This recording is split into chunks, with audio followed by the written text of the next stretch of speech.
আচ্ছা রাসেল ভাই, এই ঘটনাটা আমার কাছে শেয়ার করছে আমাদের এক ছোট ভাই, ওর নাম শাহেদ। তো ওরা ঢাকার অদূরেই কোন একটা জায়গায় আপনার একটা ফ্ল্যাট কেনে আর কি, কোনো একটা বিল্ডিং এ। এবং সেই জায়গাটা আপনার যে বেশ বড় একটা কমিউনিটি আর কি, কমিউনিটি, সেখানে একটা বিল্ডিং এ আর কি ফ্ল্যাট কেনে। তো অ্যাকচুয়ালি ওই জায়গাটা ছিল আর কি আপনার মানে খোলামেলা একটা জায়গা, জাস্ট লাইক জমি বা ফসলি জমি বা হোয়াটএভার ছিল, রাইট? সেখানে বাড়িটা তৈরি হয়। তো ওরা যখন ওই বিল্ডিং এ ওঠে তখন খুব কম টেনেন্ট ওখানে উঠেছিল আর কি। তো অনেকেই ওখানে বলে যে এত খোলামেলা জায়গায় গেছো, জায়গাটা বেশ নির্জন, তোমাদের ভয় লাগে না? কারণ ওই বিল্ডিং এ ওরা ছাড়া মনে হয় আর মাত্র 2 বা 3টা ফ্যামিলি থাকতো ওখানে। হ্যাঁ, তখন পর্যন্ত সবাই ওঠেনি। তো খোলামেলা জায়গা, ওরা বলে ভয় কি আছে, বেশ সস্তায় চলছে এবং মানে বেশ নিরিবিলি জায়গা, সুন্দর পরিবেশ, বাতাস আছে এই জায়গায়। যাই হোক, তো ওখানে ওঠে। তো এই ধরনের কথাবার্তা শুনে কিছুটা সে আর কি ইনফ্লুয়েন্সড হয়। আর আজকালকার টিনেজ বা যারা একটু একটু টিনেজ ছাড়িয়ে গেছে, তারা তো বলছেন যে ভূত প্রেতের ব্যাপারে খুব একটা ভয় পায় না, বরং আগ্রহী বেশি। হ্যাঁ, সত্যি খুবই একটা ভালো দিক, রাইট? তো ও যথারীতি ওখানে ওঠার পর সন্ধ্যার সময় দেখা যেত যে তার সাথে যে ফ্রেন্ডস বা যারা ছিল, আমাদের এই ব্যস্ত নগরীর যে জায়গাটা থাকতো সেখানকার সে বন্ধুদেরকে মিস করা শুরু করে, কারণ এখানে আসতে গেলে সময় লাগে। তো সন্ধ্যার পরে 7টা-8টার দিকে যে সে বসে থাকতো আশেপাশে, নিচে, মানে এদিক ওদিক। তো একদিন সন্ধ্যায় এসে বসে আছে, তখন সন্ধ্যা ঠিক না, সন্ধ্যা মানে পার হয়ে গেছে অনেকক্ষণ আগে, রাত 8টা বেজে গেছে এরকম একটা সময়। তো যে জায়গাটা বসেছিল তার পেছনেই হচ্ছে ওই মানে ওই যে কমিউনিটির সীমানা শেষ আর কি, তার কাছেই তার ডান পাশে হচ্ছে তাদের বিল্ডিংটা। তো হঠাৎ করে মনে হলো যে ওর পাশে পেছনে কেউ একজন শীষ দিচ্ছে, মানে শীষ দিচ্ছে। তো মনে করলো যে এখানটা আসলে লোকালিটি খুব একটা বেশি না, শীষ কে দিচ্ছে, এবং শীষের শব্দটার সাথে সাথে মনে হচ্ছে বাতাস এসে লাগতেছে পিঠে, অনুভব করতেছে। তো এক পর্যায়ে মানে কিউরিয়াসিটি এবং আপনার কিছুটা ইরিটেশন থেকে পিছিয়ে তাকায়। তো তাকানোর পর যেটা হয়, এক দমকা বাতাস ওর গায়ে লাগে, দমকা বাতাসের মতো লাগে, বাট সে কাউকে দেখে না। এবং যখন দমকা বাতাসটা লাগে, ওর মনে হয় যে ওর কানের কাছে কেউ একটা খিলখিল হাসি দিয়ে চলে গেল। আচ্ছা, it's like a female voice, মানে মেয়েদের মুখের হাসির মতো। এবং ওর শরীরটা বেশ ঝিম ধরে যায়, সাথে সাথে ঝিম ধরে যায়, মানে কেমন যেন একটা মানে আজব একটা অনুভূতি হয় তার, মানে শরীরটা হালকা ভেতরে কাঁপতে থাকে, মানে মানে অ্যাজ হি ডেসক্রাইব, যে শরীরের ভেতরে এমন একটা ফিলিংস হয় যে কেমন যেন শরীরটা মনে হচ্ছে বেশি অতিরিক্ত পরিশ্রম করলে যেরকম হয় সেরকম একটা। এবং ও খুব ভালো ফিল করতে থাকে না, তখন থেকে উঠে হেঁটে হেঁটে আসতে থাকে, এবং প্রতিটা মুহূর্তেই সে কেমন একটা ভয় অনুভব করতে থাকে। ভয়টা হচ্ছে এরকম যে কেউ তার সাথে সাথে আসছে, এরকম একটা অনুভূতি তার হতে থাকে। তো বেশ মানে আপনার ডিফারেন্সিয়েট একটা ফিলিংস নিয়ে আর কি, যে ফিলিংস নিয়ে বাইরে ছিল হাসি খুশি আর একটা উজ্জ্বল মন নিয়ে, সেটা মানে একদম চলে গেছে। হাঁটতে হাঁটতে ও যখন বিল্ডিং এর যে সিঁড়িতে ঢোকে করিডোরে যায়, তখন আরো খারাপ লাগা শুরু করে ওর কাছে। কেউ একজন আসছে। তো লিফটে যায়, লিফটে প্রেস করে ওঠার জন্য উপরে। তো দেখে অনেক লিফট নামছে আর কি, টিং টিং শব্দ করে। তারপর লিফটে আসে, লিফট আসার পর দরজা খোলে, এবং ঠিক লিফটে ওঠার পর ওর যে ফিলিংসটা হয়, মনে হয় যে ওর আগে কেউ লিফটে ঢুকে গেল। আচ্ছা, এবং ও এভাবে ডিসক্রাইব করছে যে ভাই, আমার মনে হলো যে আসলেই লিফটে কেউ ঢুকছে। লিফটে ঢুকলে কিন্তু লিফট একটু কেঁপে ওঠে, সামথিং, একজন মানুষ ঢুকলে লিফট হালকা একটু শেক করে, এরকম। এবং ও লিফটে ঢুকে ওর বেশ প্রচন্ড ভয়কে গ্রাস করে। ও লিফট দরজা আটকে দিয়ে উপরে উঠে লিফটটা চলে এসে তার যে বিল্ডিং এ নামার পর সেই তার যেইখানে সে থাকে, যে ফ্ল্যাটটায়, সেখানে এসে থামে। এবং ওই ফ্লোরের নিচে এবং ওপরে কিন্তু তখনও কাজ চলছে রাসেল ভাই, পুরোটাই ফাঁকা, কোনো মানুষ নেই, ঠিক আছে? এবং ওই ফ্লোরের উপরে নিচে থামেও না লিফট, ঠিক ওখানে থামে। ও ইসে আসে এবং সে লিফট থেকে নেমে যেটা করে, সে করে কি হাঁটা ধরে। হাঁটতে হাঁটতে যেটা করে, তার যেদিকে যাওয়ার ডিরেকশন, মানে তার ফ্ল্যাটটা যেদিকে, সেদিক না যেয়ে না, সে ডান দিকে উঠে সে উপরের সিঁড়িতে উঠে যায়। আচ্ছা, এবং উঠতে উঠতে সে বলে যে আমার আসলে কনসেন্ট্রেশনই তখন ছিল না যে আমি কি করছি। একটা সময় সে চলে যায় কি একদম টপে। আমি বিল্ডিংটা মানে সঠিক উচ্চতাটা বলবো না, অনেকে হয়তো ডিটেক্ট করে ফেলতে পারে। আচ্ছা, ঠিক আছে, মানে বেশ উঁচু বিল্ডিং কিন্তু।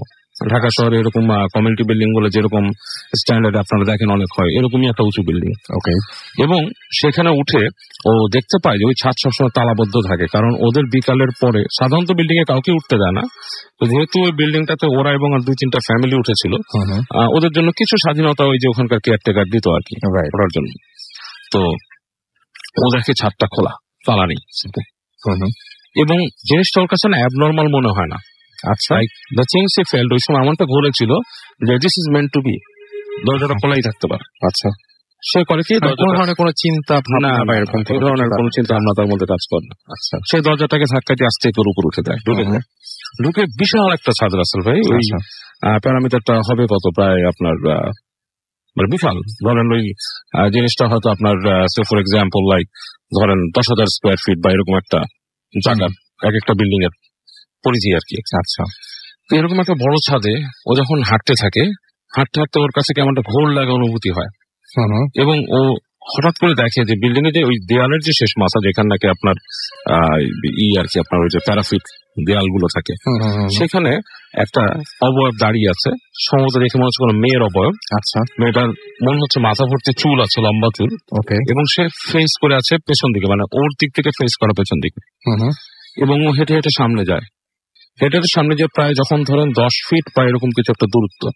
এবং তখনকার সময় মেনশন করে নেই রাসেল ভাই, ওটা একটু শীতকাল ছিল, এরকম ধরেন এই যে নভেম্বর ডিসেম্বর এরকম একটা সময়। এবং ওই জায়গাগুলো তখন বেশ ঠান্ডা এবং কুয়াশা কুয়াশা একটা ভাব। আচ্ছা, এর মধ্যে আবছা আবছাও দেখতেছে। হঠাৎ কোনো যে মেয়েটা ঘুরে দাঁড়ালো তার দিকে। যখন ঘুরে দাঁড়াইছে তখন সেই মেয়েটার ফেসটা আর দেখে না, দেখে মানে অস্পষ্ট ফেস সেই জায়গাটায়। এবং ওর কাছে বেশ ঝিম লেগে উঠে, ভয় পেয়ে যায়। এবং সে কি জানি মনে করে ওখান থেকে দৌড় দেয়, সে একটা দৌড় দেয়। আচ্ছা, দৌড় দিয়ে সে নিচে আশ্রয় পাশ্রয় নামে। সে নেমে মানে যে ফ্লোরটা তাদের সেখানে থামে, সেখান থেকে দৌড়ায় বাসায় চলে যায়। বাসার গেটে এসে ধুম করে কিল মারে। ওর বাসার দরজা খুলে দেয় ওকে। এবং ওর মা ছিল বাসায়, বাসায় ঢোকায় কি হয়েছে জিজ্ঞেস করে অনেক কিছু। তো সে ফার্স্টে বলে না, পানি খেতে যায়, অনেক পিপাসা তৃষ্ণার্ত। তো পানি খাওয়ার পর মাকে বলে সব। তো তার মা বললে যে হয়তো তোমার কোনো ঝিম লাগছে বা তুমি সামহাউ কিছুটা এক্সস্টেড ছিলে বা সামথিং, এই কারণে এরকম কিছু তুমি দেখছো বা সামথিং লাইক দ্যাট। বা তোমার কেউ কোনো কাহিনী বলছে, মানে এইসব নিয়ে তুমি বদার্ড হও না, বাট তুমি যাও, গেট রিল্যাক্স, শাওয়ার নাও, তোমার দেখতেছি ঘামতেছো শীতের মধ্যে, তুমি গোসল করো, ওকে রিল্যাক্স করে রুমে পাঠায় দেয়। এরপর যে যেটা হয় রাসেল ভাই, ওর রুমের মধ্যে কিছু প্রবলেম শুরু হয়। যেমন ওর রুমের মধ্যে রাতের বেলায় যে বিছানায় শুয়ে আছে, মানে বিছানা নাড়ছে, কেউ ঠকঠক ঠকঠক করে বিছানা নাড়ছে, দরজার মধ্যে নক হয় রাতের বেলা। তো এই জিনিসগুলো তারপর ওর মাকে বলে। ওর মাকে জানানোর পরে ওর মা একজন হুজুরের কাছে ওকে নিয়ে যায়।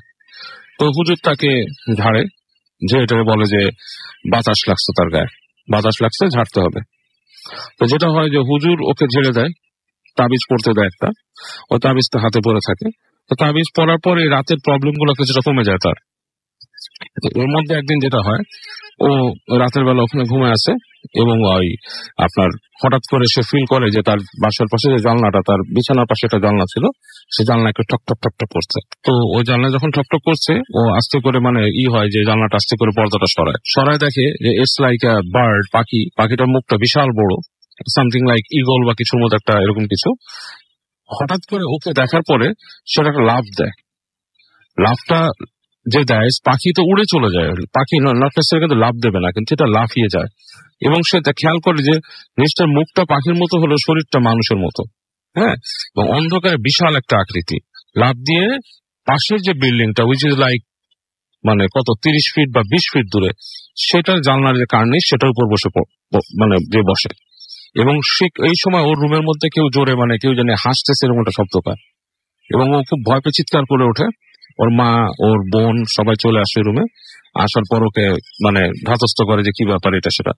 এবং পরে আবার হুজুর আসেন, হুজুর এসে বলে যে ওর হাতে যে তাবিজটা, তাবিজের উপর যে মোম থাকে, মোম দিয়ে থেকে দেওয়া, সেই জিনিসটা ক্ষয় হয়ে গেছিল এবং ফর সাম রিজন সেই জিনিসটা আবার তাকে করছে আর কি।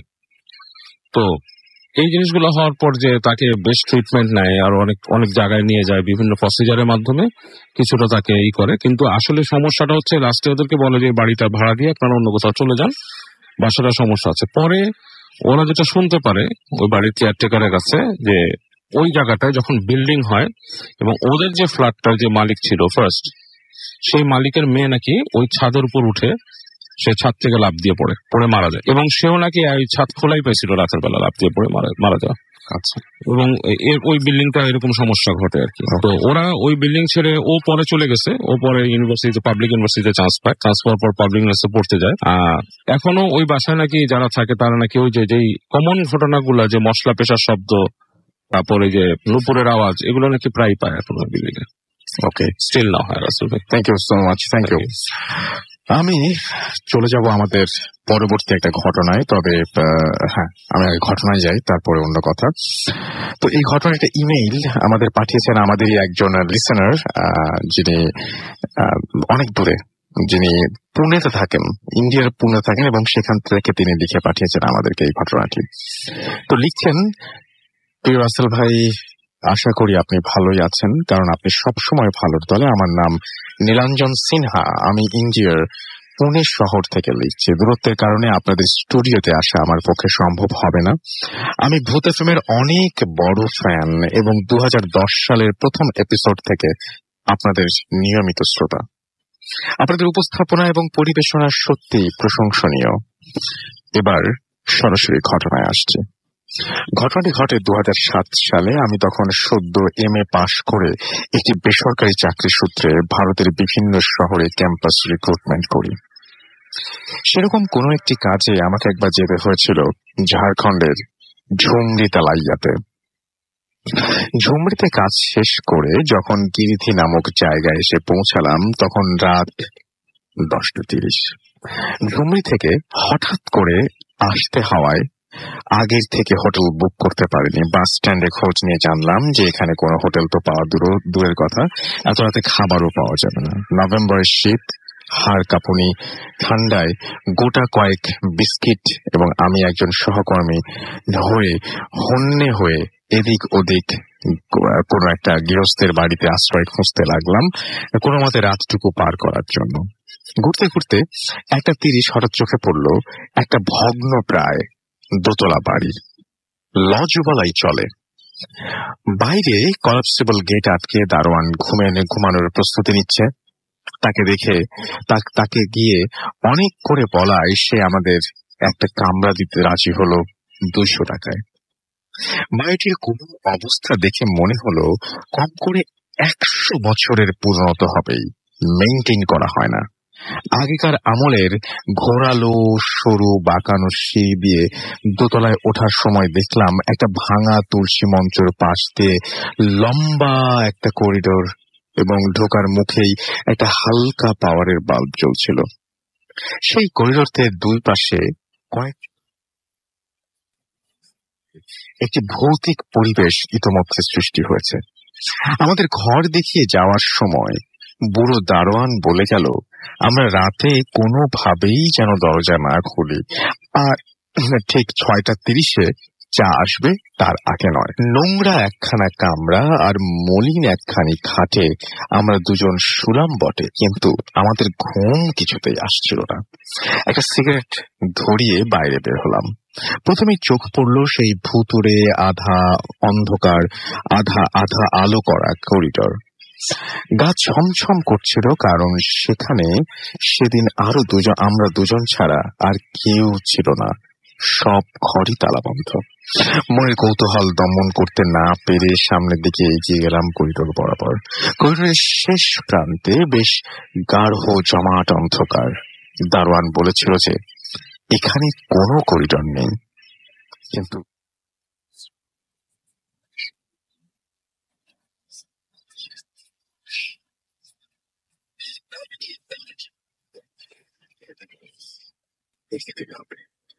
কি আছে ওখানে। দ্বিতীয় করিডোরে কিছুটা এগিয়ে যেতে মনে হলো বাঁ দিকের একটা দরজা অল্প ভেজানো আছে, ভেতর থেকে হালকা আলো বাইরে আসছে পর্দার ফাঁক দিয়ে। ফিরে আসতে যাব এমন সময় মনে হলো কেউ যেন আমায় ডাকলো ঘরের ভেতর থেকে। মনে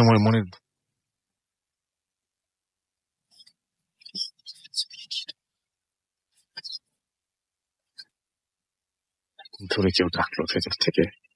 এক মুহূর্তের জন্য মনে হলো আমার বন্ধুকে ডাকছে।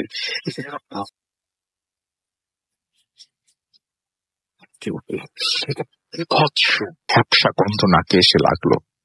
আমার মনে হলো যেন বহু বছর এই ঘরে কোনো মানুষের বসবাস নেই। সিগারেটটা তখন হাতে জ্বলছিল। ওটার নিভন্ত আগুনে যা দেখলাম তাতে আমার গলা শুকিয়ে কাঠ হয়ে গেছে। পা চলছে না, যেন দৌড়ে পালাবো। আমি মরিয়া হয়ে লাইটের জ্বালাতে লাগলাম। আমার সামনে একটা ভাঙাচোরা চেয়ারের ওপর একজন লোক পেছন ফিরে বসে আছে, আমার দিকে পিঠ করে। চেয়ারের ওপর দিক থেকে তার মাথার অংশটা দেখা যাচ্ছে। তার হাত দুটো দুপাশে এলিয়ে পড়েছে। দেখি সারা ঘর ঘুষার চাল। আমার ডান পাশে কিছু দূরে একটা ভাঙা চাপাই বিল্ডিং, কিন্তু এটা কর্ণ।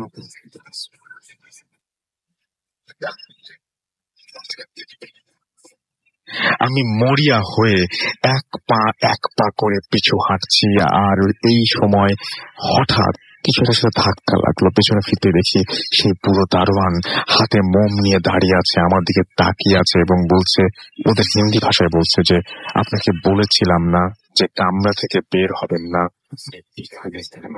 এক দৌড়ে কোনো মতে পালিয়ে বাঁচলাম। ঘরে ঢুকে দেখি আমার বন্ধুটি তখনও ঘুমাচ্ছে, তাই আমিও শুয়ে পড়লাম। ভোরে কার ডাকে ঘুম ভাঙলো দেখি 5টা বেজে গেছে। দরজায় টোকা দিয়ে দেখি কেউ চা আর হিন্দি খবরের কাগজ দিয়ে গেছে। চা খেয়ে শুয়ে পড়লাম আবার। বন্ধু বন্ধু আমার তখনও ঘুমিয়ে, সে চা খেতে ওঠেনি। আবার কিছুক্ষণ পরে দরজায় টোকা দিলেও কেউ, বাবুজি চা। ঘড়িতে দেখি 6টা 30। আমি বেশ বিরক্ত হয়ে দরজা খুলে দেখি একজন জোয়ান ছোকরা হাতে চায়ের গ্লাস আর কাগজ নিয়ে দাঁড়িয়ে আছে। তিরিক খেঁচে গিয়ে গেলাম তার কাছে এবং জিজ্ঞেস করলাম যে, একটু আগেই চা দিয়ে গেছে, কতবার দিতে হয়? ছোকরা অবাক হয়ে বলল, ভোর 5টায় চা দেওয়ার প্রশ্ন আসে না, এখানে 6টার আগে দুধই আসে না। আমার তখন মেজাজ। ওকে ঘরে ঢুকিয়ে দেখালাম যে এই যে চা, তার পাশেই ভাঁজ করে রাখা কাগজ। ছোকরা কাগজটা তুলে পড়ে আমাকে দেখে বলল, এটা তো 1 বছর আগের, আর ক্লাসে তো চা নেই, অন্য কিছু একটা আছে। দেখি আমার বন্ধুর চায়ের গ্লাসটায় যে জিনিসটা পড়ে রয়েছে সেটা চা নয়, সবুজ রঙের কোনো একটা তরল পদার্থ। কিছুক্ষণ পরে চেক আউট করার সময় করিডোরে গিয়ে দেখি ওখানে আর দ্বিতীয় কোনো করিডোরই নেই। তাহলে গত রাতে আমি যে ঘরটিতে গিয়েছিলাম সেটা কোথায় গেল? এই প্রশ্নগুলির উত্তর আমি আজও খুঁজে পাইনি। সেদিন দুপুরের ট্রেনে কলকাতা ফেরার কথা ছিল। ফিরে এসে 5 দিন ডায়রিয়াতে মারাত্মক ভুগেছিলাম। প্রচন্ড ব্যথা ছিল। আমার মনে নেই বিভীষিকাময় সেই রাতের স্মৃতি। আমার কাছে এরকম আরো কয়েকটি সত্যি ঘটনা রয়েছে, ভালো লাগলে পড়ে শোনাবেন। উৎসাহ পেলে আবার লিখে পাঠাবো। আমরা আপনার ঘটনার অপেক্ষায় রইলাম। এবং উনি লাস্টে লিখেছেন যে, ভূত এফএম-এর শ্রোতা বন্ধুদের আন্তরিক শুভেচ্ছা জানাই, ভূত এফএম আরো দীর্ঘায়ু হোক। এতে নিরঞ্জন, নিচে তার ইন্ডিয়ার phone number. Thank you Nilanjan.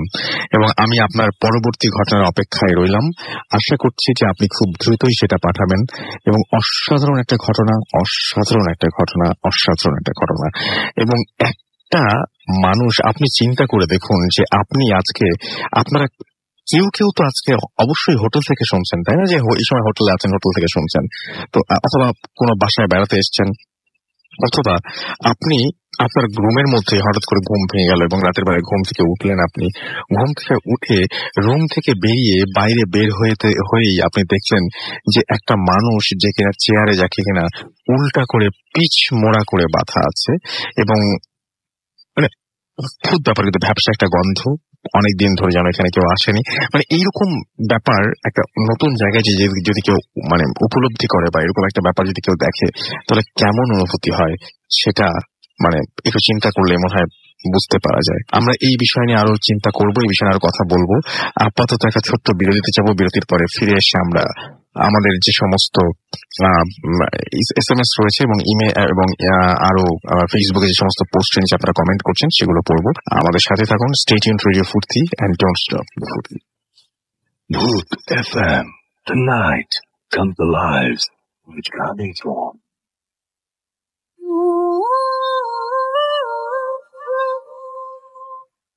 আরো একবার আপনাদের স্বাগত জানাচ্ছি ভূত এফএমে। আমি দেখতে পাচ্ছি আশা সাতক্ষীরা থেকে আমাদের এসএমএস করেছেন, অনেক সুন্দর ছিল। জ্যাকলিন আমাদের নাটক টিভি সেন্টার থেকে এসএমএস করেছেন।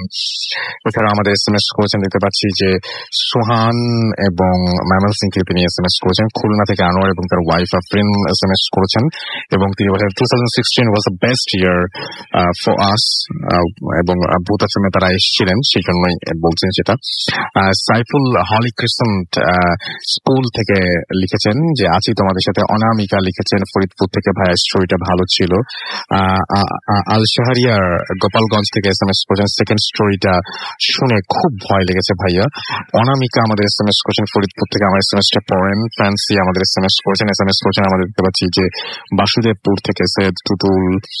ফারহাদ আমাদের এসএমএস করেছেন, ফারহাদ নাদিম ফ্রম সিলেট। এছাড়াও SH আবরার এসএমএস করেছেন আমাদেরকে, আপন গুলিস্তান থেকে এসএমএস করেছেন আমাদের দেখতে পাচ্ছি রাহাবার মিরপুর 12 থেকে, এবং তিনি তার আম্মুকে নিয়ে ভূত এফএম শুনছেন।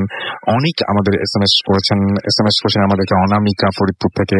মুস্কান আমাদের এসএমএস করেছেন আমাদেরকে দেখতে পাচ্ছি শিলা সামির তেজগাঁও থেকে এসএমএস করেছেন, লাস্ট স্টোরিটা ভালো ছিল। আমাদেরকে কাজী নিশাত তাসনিম মিম এসএমএস করেছেন, ইমেলটা ভালো ছিল লিখেছেন। গোলাম রাব্বি আমাদের এসএমএস করেছেন মিডফোর্ড থেকে, এবং তিনি অনেকদিন পর বাবু ভাই আসকে শুনলাম। প্রণব কুমার আকাশ ময়মনসিং থেকে এসএমএস করেছেন, প্লিজ রিড মাই এসএমএস। শুভ গোপালগঞ্জ থেকে এসএমএস করেছেন, তিনি এবং তার ওয়াইফ পিঙ্কি তারা শুনছেন। রোহান এনজয় করছেন। হাসান আমাদের এসএমএস করেছেন বিশ্বনাথ সিলেট থেকে, ডোন্ট স্টপ দ্য ফুর্তি লিখেছেন। রাকিব আমাদের এসএমএস করেছেন ফুলবাড়িয়া থেকে। জিলান হাসনাত আমাদের এসএমএস করেছেন নাটোর থেকে। এছাড়াও সুপ্রিয় আমাদের এসএমএস করেছেন। হিমেল পান্ডে আমাদের এসএমএস করেছেন উত্তরা থেকে, এবং তিনি লিখেছেন যে রিল্যাক্স একটা মুডে আছেন তিনি, এবং কুল একটা ওয়েদার আর এবং ভয়ঙ্কর সব স্টোরি অসম লাগছে তার কাছে সবকিছু মিলিয়ে। নাহিম আমাদের এসএমএস করেছেন হলিক্রোসান থেকে যে আছি আপনাদের সাথে, এবং এছাড়া আমাদের সাথে এসএমএস করেছে দেখতে পাচ্ছি আন্তাজ from Mirpur, first story was scary আমাদেরকে। এছাড়াও দেখতে পাচ্ছি যে সুবর্ত ঈশ্বরগঞ্জ থেকে লিখেছেন যে তার ভয় লাগছে। শিলা খুলনা থেকে এসএমএস করেছেন, অনেক ভয় করছে, এখন কি করব। এখন আপনি নেক্সট স্টোরিটা আরো একটু মনোযোগ দিয়ে শুনবেন। আমাদেরকে ডিজে কাজল এসএমএস করেছেন, আনিকা এসএমএস করেছেন আমাদেরকে, হিমেল। এছাড়া এসএমএস করেছেন আমাদেরকে দেখতে পাচ্ছি আসাদ সহ আরো অনেকে। আপনি যদি এসএমএস করতে চান তাহলে মোবাইলের মেসেজ অপশনে গিয়ে টাইপ করুন ফুর্তি FOORT ফুর্তি স্পেস আপনার নাম স্পেস আপনার মেসেজ পাঠিয়ে দিন 940 নাম্বার। এই মুহূর্তে যারা শুনছেন আমি শিওর যে আপনাদের ফ্যামিলি মেম্বারদের অনেকের কাছে অনেক ঘটনা রয়েছে। আপনি শুনছেন কিন্তু হয়তো আপনার বাবা বা আপনার মা এখন ঘুমোচ্ছেন, আপনার দাদা দাদি হয়তো এখন ঘুমোচ্ছেন। আমার মনে হয় যে আপনি কালকে সকালে তাদেরকে বলতে পারেন এই ঘটনাগুলো, যে ঘটনাগুলো আমরা আপনাদের শোনাচ্ছি, এবং তাদেরকে উৎসাহিত করতে পারেন যে তারা ভূত এফএমে এসে ঘটনা শুনিয়ে যান সবাইকে। আমার মনে হয় যে আপনার ফ্যামিলি মেম্বারদের যদি আপনি উৎসাহিত করতে পারেন, আপনি যদি তাদেরকে নিয়ে ভূত এফএমে আসতে পারেন, তাহলে কত মজা হবে। আমি শিওর যে প্রত্যেকের ফ্যামিলিতে এমন একজন মানুষ রয়েছেন যার কাছে অনেক ঘটনা রয়েছে, ডেফিনেটলি রয়েছে। আর আরো বেশি বেশি ঘটনা পাঠানো আমাদেরকে, এবং স্টুডিওতে আসলে আমরা সবচেয়ে বেশি খুশি হই। সুতরাং স্টুডিওতে আসুন, এবং স্টুডিওতে আসতে হলে এবং আপনার ঘটনা পাঠাতে হলে যেটা করতে হবে, আমাদের ইমেল অ্যাড্রেসটা মনে রাখতে হবে। আমাদের ইমেল অ্যাড্রেস হচ্ছে bhutfm@radiofurti.fm, which is BHWTFM@radioFORT.fm। নাম, ঠিকানা এবং ফোন নাম্বার সহ, নাম, ঠিকানা এবং ফোন নাম্বার সহ, নাম, ঠিকানা এবং ফোন নাম্বার সহ। বারবার বলছি, অনেকে এটা মিস করেন, এই জন্য আপনি পাঠান আপনার ঘটনা আমাদের কাছে।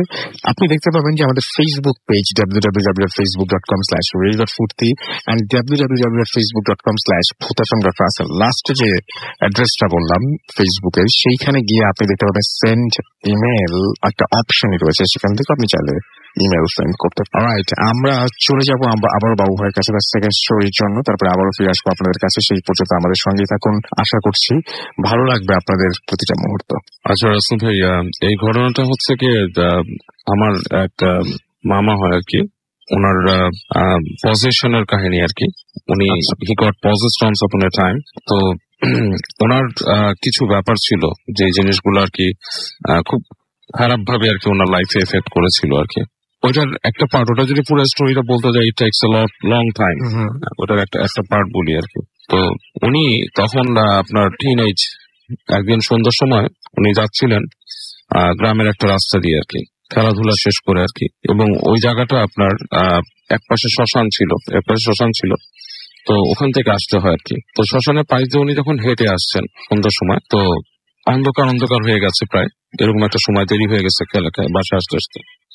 তো উনি হঠাৎ করে তাকিয়ে দেখে যে শ্মশানের উপরে, ঠিক ওই যেখানে নাকি আপনার কিছু জিনিসপত্র রাখা থাকে আর কি, ভস্য, ওখানে একটা মহিলা বসা, কালো রঙের একটা মহিলা বসা, এবং তার সাদা একটা শাড়ি পরা, সে সারা শরীরে, এবং তার মানে আর কি অনেকে যোগিনী টাইপের বলে আর কি, সেরকম। তো যখন উনি তাকায় দেখেন যে মহিলাটার চোখটা বেশ হলুদ টাইপের, এবং মানে হলদেটে টাইপের আর কি, বেশ বড় বড় হলদেটে টাইপের, এবং ওনার দিকে তাকিয়ে একটা হাসি দেন আর কি। এবং উনি যখন নাকি দ্বিতীয়বার তাকান, মহিলাকে দেখতে পান না, এবং তারপর থেকে ওনার ভেতর অনেক অ্যাবনর্মাল কিছু আচরণ গুলো চলে আসে আর কি। এবং এই অ্যাবনর্মালিটি গুলা খুব খারাপ পর্যায়ে আর কি। যেমন উনি ঘুমের মধ্যে কথা বলতো, তখন মানে উনি যখন রাতে ঘুমায় থাকতেন, হঠাৎ করে দেখা যেত যে রুমের মধ্যে শব্দ হচ্ছে কিছু, টুকটাক, এবং লাইক ফিস করে কথা বলতো কারোর সাথে। এবং এই জিনিসগুলো এমন ব্যাপকভাবে হয়েছিল যে আসলে ওনার আশেপাশে যারা থাকতো তারা বেশ মানে ভয় পেয়ে যেত ব্যাপারটাতে, বেশ বদার্ড ফিল করতো। মানে লাইক আপনার একটা রুমের মধ্যে যদি কেউ শুয়ে থাকে এবং আপনি ফিল করতেছেন হঠাৎ করে যে রুমের দরজার মধ্যে খুট করে শব্দ হচ্ছে, এবং যে শুয়ে আছে সে ফিস করে কথা বলছে, এরকম মানে ব্যাপারগুলো যখন ঘটে তখন বেশ মানে জিনিসটা ভয়ঙ্কর মনে হয়। যাই হোক, এরকম করে তার অনেক সময় হয়ে যায় আর কি, বেশ সময় চলে যায়, এবং একটা পর্যায়ে এসে ওনার এক্সোরসিজমের কিছু ব্যাপার চলে আসে। তো ওনাকে একজন পীর সাহেবের কাছে নেওয়া হয়, তিনি তাকে একটা আপনার তাবিজ দেন, তাবিজটা গলায় রাখতে বলে যে এই তাবিজটা গলায় রাখতে। তো উনি তখন বলতো আর কি ওই সময়টাতে যে এই তাবিজটা যখন গলায় রাখি, ওই যে জিনিসটা মানে কেউ একজন তার কাছে আসে এবং রাতের বেলা তাকে ফিস করে বলে জানলার কাছ দিয়ে যে তুমি এই তাবিজটা খুলে রাখো, নাহলে আমি ঢুকতে পারছি না। তো উনি ওই তাবিজ গলায় থাকা অবস্থায় তার মাথার ভেতরে ইগুলা ঠিক থাকতো আর কি, মানে কনসিয়াসনেসটা ঠিক থাকতো, উনি খুলে রাখতেন না। হ্যাঁ, আচ্ছা। বাট উনি মানে ভেতরে এক ধরনের আকর্ষণ অনুভব করতেন কথা বলার আর কি, সামথিং লাইক দ্যাট। তো এরকম একটা সময় একদিন ঝড় বৃষ্টির রাতে, বেশ ঝড় হচ্ছে, তখন আপনার রাতে দেখা যেত আর কি যে ঝড় আসলে গাছপালা ছিল অনেক, এরকম হয়, এবং তখন বিটিভি দেখার সময় আর কি। তো অ্যান্টেনা লাগানো থাকতো গাছে, দেখা যাচ্ছে রিসিপশন ভালো আসছে না। তো উনি এরকম একটা সময় হেঁটে চলে যান ওখানে আপনার সেই অ্যান্টেনাটা নামানোর জন্য। আচ্ছা, তো যখন উনি গাছে উঠছেন অ্যান্টেনা নামানোর জন্য, তখন ওনার গলায় তাবিজ ছিল না, এবং এক পর্যায়ে ধরেন লাইক 10 মিনিট পরে সে ফিরে আসে। তখন ফিরে আসে তার সারা শরীরে কাদা টাদা লাগানো। কি হয়েছে? তো ওনাকে জিজ্ঞেস করা হয় যে কি ব্যাপার, যে এই অবস্থা কেন? তো তখন সে বলে যে আমার গলায় যখন তাবিজটা ছিল, আমি যখন গাছে উঠতে যাই তখন আমার তাবিজটা একটা গাছের ডালের সাথে লেগে খুলে যায়, এবং আমি ফিল করি আমাকে কেউ ধরে তুলে নিয়ে যাচ্ছে উপরের দিকে, এবং এক পর্যায়ে আমি যখন দোয়া পড়া শুরু করি আমাকে ফেলে দেয় ওখান থেকে। ঠিক আছে, তো এই অবস্থায় সে চলে আসে। তো এই ঘটনাতে সেই পীর সাহেবের কাছে আবার যাওয়া হয়। পীর সাহেব তাকে বলে যে তোমাকে একটা প্রসিজার করতে হবে, গায়ের মধ্যে স্পেশাল কিছু মানে উনি পড়ে দেয় আর কি, হলুদ, কাঁচা হলুদ পড়ে দেয়, বলে এটা গায়ে মেখে এবং 3টা জলাধারের পানি গায়ে দিয়ে তাকে 3 রাস্তার মোড়ে যে গোসল করতে হবে। আচ্ছা, তো দেখা যাচ্ছে যে ওনাকে প্রথম দিন নিয়ে যায়, এবং এই ব্যাপারটা রাসেল ভাই এমন একটা জায়গায় তাকে গোসল দেওয়ানো হয়েছে, জায়গাটা খুব পরিচিত এবং আপনি খুব ভালোভাবে চেনেন জায়গাটা। আচ্ছা, ঠিক আছে, এটা 3 রাস্তার মোড় এবং খুব কোয়াইট থাকে, মোহাম্মদপুরের একটা জায়গায়। আচ্ছা, তো সেই জায়গায় তাকে গোসল করতে নেওয়া হয়, এবং বেশ নিশুতি থাকতো, গভীর রাতে নিয়ে যাওয়া হতো তাকে গোসল করাতে, এবং একদিন গোসল করানো হলো। দ্বিতীয় দিন যখন তাকে গোসল করতে নিয়ে যাওয়া হচ্ছে, ওখানে অনেক কুকুর কোন জায়গা থেকে জমা হয়েছে এবং ঘেউ ঘেউ ঘেউ ঘেউ করতেছে, মানে ভয়ঙ্কর রকম। মানে তার সাথে গিয়েছিল হচ্ছে 2 জন মানুষ, গোসল করার তাকে নিয়ে গেছিল ওখানে। প্রচন্ড কুকুরের ঘেউ ঘেউতে মানে ভয় ধরে যাওয়ার মতো অবস্থা। এবং তারপরে কিন্তু দ্বিতীয় দিন তাকে গোসল করিয়ে নিয়ে আসা হয় ওখান থেকে, এবং তৃতীয় দিন যখন যাবে তখন সে আর যায় না ওইখানে, আচ্ছা, সে গোসল করতেই যাবে না। এবং মানে সে যাওয়াই হলো না তার, মানে সে যাবেই না, তৃতীয় দিনে গোসলটা তার হলোই না ওখানে। তো এরপরে অংশটার মধ্যে কিছুটা আমাদের বাসায় ইনভলভ আছে। আচ্ছা, তো ওনাকে নিয়ে আসা হয় আমাদের বাসায়, আসার পরে রাখা হয়। তো তখন ওই অঞ্চলটা বেশ নীরব থাকতো আর কি। এখন যখন অনেক বিল্ডিং হয়ে গেছে, উঁচু উঁচু বিল্ডিং, তখন সব একতলা বাড়ি, খুব দুই একটা আছে, একতলা দোতলা বাড়ি আছে, আর সব একতলা বাড়ি। তো এরকম সময় একটা ঘরে আমাদের বাসায় একটা মিলাদের ঘর ছিল আর কি। তো ওখানে রাতে থাকতে দেওয়া হলো। তো যখন থাকতে দেওয়া হয়েছে, উনি ফিস করে বলতেছেন আমাকে যে এই রুমে আমাকে থাকতে নিষেধ করা হয়েছে, এই রুমে আমি থাকতে চাই না। তখন কিন্তু তাবিজটা নাই ওনার সাথে, সামহাও হি লস্ট তাবিজ ওই যে গাছের সাথে লেগে। তো বলতেছে এই রুমে আমাকে থাকতে নিষেধ করা হয়েছে, আমাকে বলা হয়েছে ওই যে ডাইনিং রুমটা কর্নারে ওখানে থাকতে। তো জিনিসটা আমি আমি নিজে শুনতেছি, আমার কাছে বেশ সিরি লাগতেছে তখন যে এই ঘটনাটা উনি বলতেছে যে তাবিজ নাই বা ওনাকে রাখতে হচ্ছে, এটা কেমন একটা হাস্যকর ব্যাপার মনে হচ্ছে আমার কাছে, যে এই রুমে থাকতে নিষেধ। মানে ব্যাপারটা আমার কাছে কোয়াইট বিলিভেবল মনে হচ্ছে না। তো তারপরও আমি এটা মেনে নিলাম। মেনে নেওয়ার পরে আমি আমার আম্মুকে বললাম যে উনি এরকম বলতেছে, ওনার সাথে নাকি কি আছে, এরকম রাতে ওনাকে থাকতে নিষেধ করে এখানে। তো বললো যে না, তাকে ওই রুমেই রাখতে হবে। তো ওই রুমেই আমরা তাকে রাখছি। তো কি হলো রাসেল ভাই, রাতের বেলা দ্যাট ওয়াজ ওখানে শোয়ার পর গভীর রাত বাজে 12টা-1টা এরকম সময় জাস্ট উঠানের মধ্যে একটা লাইট জ্বলতেছে। তখনকার সময় আপনার ওই যে নর্মাল বাল্ব ইউজ করতাম আমরা সবাই, ফিলামেন্ট দেওয়া যে বাল্ব। এর মধ্যে উনি হঠাৎ করে বলতেছে যে ও আসছে, আশপাশ থেকে ঘুরতেছে। আচ্ছা, রুমে ঢুকতে পারছে না। তো শুনতেছি ওনার কথা, এবং ওনার কথা শুনে আমার কাছে গা শিরশিরানি লাগতেছে, মনে হচ্ছে যে আসলে কি কিছু আসছে এরকম। বাট এরকম সময় রাসেল ভাই, মানে এটা মাই ওন এক্সপিরিয়েন্স, যে দরজার মধ্যে ধুম করে কেউ কিল মারলো। এবং মানে কিলটা হচ্ছে একটু জোরে কিল মারার মতো একটা জিনিস। এবং এই কিলের শব্দ শুনে ওই রুম থেকে আমার আম্মা উঠে গেল যে কি ব্যাপার, কে কিল মারছে, দরজার মধ্যে এরকম সাউন্ড করলো কে। দরজা খোলা হলো, পুরো উঠানটা নিশ্চুপ, কেউ নাই, শুনশান। এবং আমাদের বাসার চারপাশে প্যারাফিট ওয়ালটা ছিল প্রায় 12 ফিট উঁচু। এরকম সময় কারো বাসার ভেতরে ঢুকে ওই দরজায় কিল মেরে বেরিয়ে যাওয়া সম্ভব না, ইটস নট পসিবল। ঠিক আছে, সম্ভবই ছিল না। তো খুব আশ্চর্য একটা ব্যাপার। উনি তখন আমাকে বলতেছে ও আসছিল, ও চায় না যে আমি এখানে থাকি, ও চায় যে আমি কর্নার রুমটায় থাকি, এবং এই কারণেই এরকম ব্যাপার ঘটছে। এবং পরবর্তীতে উনি আবার চলে যায়। তখন ওনার এই জিনিসটা মানে ছেড়ে যায়নি। ওনার বাসায় ওনাদের যে বাসা ছিল সেটা হচ্ছে ঢাকারই মিরপুরের যে কোনো একটা জায়গায়, ওখানে আমি বেড়াতে যাই। এবং আমি নিজে উনি যেখানে থাকতো সেখানে দেখছি যে ঠিক পায়ের কাছ থেকে একটা মানুষের মতো অবয়ব রাসেল ভাই, it's like 8 to 10 feet tall, হেঁটে 8 ফিটের মতো লম্বা হবে প্রায়, হেঁটে ঠিক পায়ের কাছ থেকে আসতেছে। এবং আমি বুঝতেছি যে একটা রুমের ভেতরে একটা আলো থাকে, সেখানে পুরো একটা জমাট বাঁধা মানুষের মতো একটা আকৃতি এটা আসতেছে, এসে পায়ের কাছ থেকে আসতেছে এবং পাশে আসতেছে। এবং জাস্ট বিছানার কাছে যখন আসে আমি নিজে ভয় পাই, আমি ডাক দিলে ওনাকে উঠিয়ে দেয়। হ্যাঁ, উনি উঠে যায়। উনি উঠে গেলে ওনাকে মানে তখন নাই কিছু। এরকম 2-3 বার যখন হয়, তৃতীয়বার আবার আমি দেয়ালের পাশে যে শুই। এবং তৃতীয়বার কিন্তু আমি যখন দেখি ঠিক অনেকক্ষণ পর আবার সেই আকৃতিটা আসে, এসে ওনার উপরে ঝুঁকে যায় এবং তারপর নাই।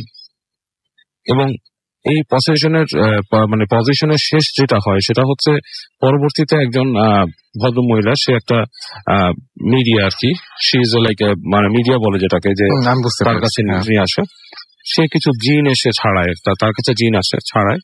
এবং এই ছাড়ানোর সময়টার মধ্যেও কিছু মানে ব্যাপার স্যাপার ঘটে, যেটা নাকি খুবই এক্সট্রাঅর্ডিনারি ব্যাপার, যেটা আমার চোখে আসলে আমি এর আগে মানে এক্সপিরিয়েন্স করি নাই, বা আমি এখন পর্যন্ত এটা কোনো লজিক্যাল এক্সপ্লেনেশন পাইনি রাসেল ভাই। কারণ তার যে জিনটাকে যখন বোতলে ভরা হয়, সে বোতলটা মাটি থেকে 3-4 ফিট উপরে শূন্যে লাফাচ্ছিল। আমার উইথ মাই বেয়ার আইজ আমি সেটা দেখছি, আমার নিজের চোখে দেখা সেটা জিনিসটা। এবং খুবই মানে Weird একটা- স্ট্রেঞ্জ এবং উইয়ার্ড একটা জিনিস। এবং সে বোতলটাকে যখন তাকে জিন ঢুকানোর চেষ্টা করা হয়, বোতলটা প্রথমবার ছিটকে যায়, প্রায় 4-5টা রুম পার হয়ে ঠিক বাথরুমের সামনে যে বাথরুমের যে লো কমোড সেটা পাশে ভেঙে চুরমার হয়ে যায়। হাউ ইজ ইট পসিবল আমি জানি না। এবং পরবর্তী ঘটনা যেটা, যে ওনাকে ওই সময় ছাড়ানো হয়, ছাড়ায় ওনাকে অনেকটা করে দেওয়া হয়। রিসেন্ট ধরেন বছর 2 আগে ওনার সাথে আমার দেখা হচ্ছিল আবার। আচ্ছা, তো ওনাদের বাসায় আমি গেছিলাম, ওনাকে আমি বলতেছিলাম যে আপনার মনে আছে আপনার যে এরকম পজিশন ছিল তখন? উনি বলতেছে যে কোথায়, আমার তো কোনো পজিশন ছিল না, সম্পূর্ণ জিনিসগুলো ওনার কাছে লাইক মেমোরি থেকে চলে গেছে। তো ওনাকে বলতাম যে এরকম এরকম জিনিস তো নাই। তো ওনাকে আমি তারপরে বললাম, তো উনি হাসছে, উনি আবার মিটিমিটি হাসছে। আমি বললাম মিটিমিটি হাসার কি আছে, নিশ্চয়ই কিছু আপনারা এখনো ফিল করেন। বলে আচ্ছা তাহলে তোকে আমি একটা রিসেন্ট ঘটনা বলি। ঠিক আছে? বলে যে আমার সাথে এখনো আজব আজব কিছু কিছু জিনিস ঘটে যায়। যেমন ওনার কিন্তু মনে আছে, কিন্তু উনি সব স্বীকার করছে না, it's like a mysterious thing. উনি বলতেছে যে রাতের বেলা আমি ময়লার যে ব্যাগটা নিয়ে নিচে নামি, এবং 4তলার থেকে নিচতলায় যে আমি ব্যাগটা রেখে আসি নিচতলায়। তো আমি যখন 3তলার কাছে যাচ্ছি, 3তলার কাছে একটা ময়লার ঝুড়ি রাখা, সেখানে আমি দেখি এই বাল্বের আলো, লাইটের আলোয় একটা লাইক মেরাজ, মানে ইটস লাইক মরুভূমিতে বা মরিচিকা দেখি না আমরা, মরিচিকাটা আলোর মধ্যে সামথিং ইটস লাইক মেরাজ টাইপের কিছু একটা ওই জায়গায় আপনার জল জল করছে, এবং ময়লাটার পাশে মনে হচ্ছে উবু হয়ে কিছু একটা বসে আছে। এবং উনি যখন ভালো মতো দেখলো একটা বিড়াল ওনার দিকে তাকালো, বিড়ালটার মুখটা একটু ডিফারেন্ট, মানে একটু ভয়ঙ্কর টাইপের একটা শেপ। তো উনি যখন হাত দিয়ে সরাতে বললো, মানে একটু করলো, বিড়ালটা সরছে না। এবং সামনে যে আবার যখন বিড়ালটাকে ভয় দেখানো শুরু করলো, বিড়ালটা সরে গেল, একটু সামনে গেল, সরে গেল। এবং আশ্চর্য ব্যাপার, বিড়ালটার শরীরটাই ওরকম মেরাজের মতো, ইটস নট লাইক সলিড একটা বিড়ালের যে একটা অবয়ব বা কিছু, তা না। এবং এক পর্যায়ে উনি যখন চলে আসলো, ফিরে আসলো, তখন দেখলো যে আবার উনি যখন সিঁড়িতে উঠে যাচ্ছে, আবার ওই বিড়ালটা ওখানে বসে আছে চুপচাপ, এবং সেটার আপনার বডি শেপ এরকম। এবং এখনো নাকি অন্ধকারে ওনার বিছানা আশেপাশে কিছু ছায়া ঘোরাফেরা করে উনি যখন থাকেন। বাট এটার পরবর্তীতে উনি লজিক এক্সপ্লেনেশন গুলা সেটা কিছু উনি কিন্তু বলে না, জাসমিন মানে ডিসক্লোজ করে না ব্যাপারটা নিয়ে। ঠিক আছে? তো আমি মনে করি যে হয়তো ওই জিনিসটা ওনাকে ছেড়ে যায়নি পুরোপুরি। ওকে, থ্যাংক ইউ আপনার ঘটনার জন্য। আমরা পরবর্তী ঘটনায় যাব, এবং আমাদের এখানে লিখেছেন সারা, এবং তিনি যেভাবে লিখেছেন আমি সেভাবে পড়ছি। সারার মেল পড়বো আমরা একটা। এবং সারা লিখেছিলেন একটু আগে যে তিনি নেক্সট উইকে আসবেন, এই উইকে কোনো একটা কারণে তিনি আসেননি, এবং আজকে তার বার্থডে। জন্মদিনে অনেক অনেক শুভেচ্ছা আপনাকে, এবং আশা করছি যে আপনি সবসময় ভালো আছেন, ভালোর দলেই আছেন, এবং সবসময় ভালো থাকবেন। লিখেছেন যে আমি মেডিকেলের ঘটনা পরে শেয়ার করব। আমি আমার আম্মুর নানার সাথে ঘটে যাওয়া একটা ঘটনা দিয়ে শুরু করি। তিনি একটা মেডিকেল কলেজে আছেন, এবং একজন সেখান থেকে তিনি লিখেছেন আর কি। তিনি লিখছেন যে আমার আম্মুর নানা একজন ওলি ছিলেন, অন্তত নামাজি ও ধার্মিক, অত্যন্ত নামাজি এবং ধার্মিক। গ্রামের লোকজন ওনার কাছে বিভিন্ন রোগের চিকিৎসার জন্য আসতেন। ওনার বিভিন্ন ক্ষমতা ছিল, উনি মানুষের হায়াত দেখতে পারতেন।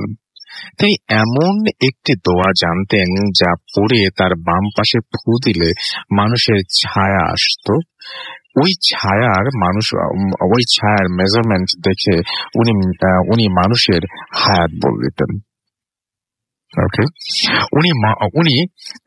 উনি যেটা করতেন সেটা হচ্ছে মানুষের এবং রোগীর জন্য শুধু এই একই কাজ করতেন। আমার আম্মুর নানা একদিন তার কাছে তার এক ভক্ত খুব রিকোয়েস্ট করলো যে হায়াত কিভাবে দেখতে হয় তা বলার জন্য। আম্মুর নানা কিছুতেই রাজি হচ্ছিলেন না। তিনি বললেন, তোমার মনে যদি কোনো অসৎ উদ্দেশ্য থাকে তাহলে তোমার ক্ষতি হবে। অনেক রিকোয়েস্ট করার পর আম্মুর নানা রাজি হলেন।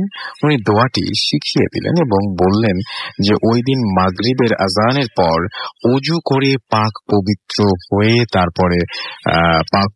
হয়ে তারপরে সেটা মুখস্থ করে আসতে।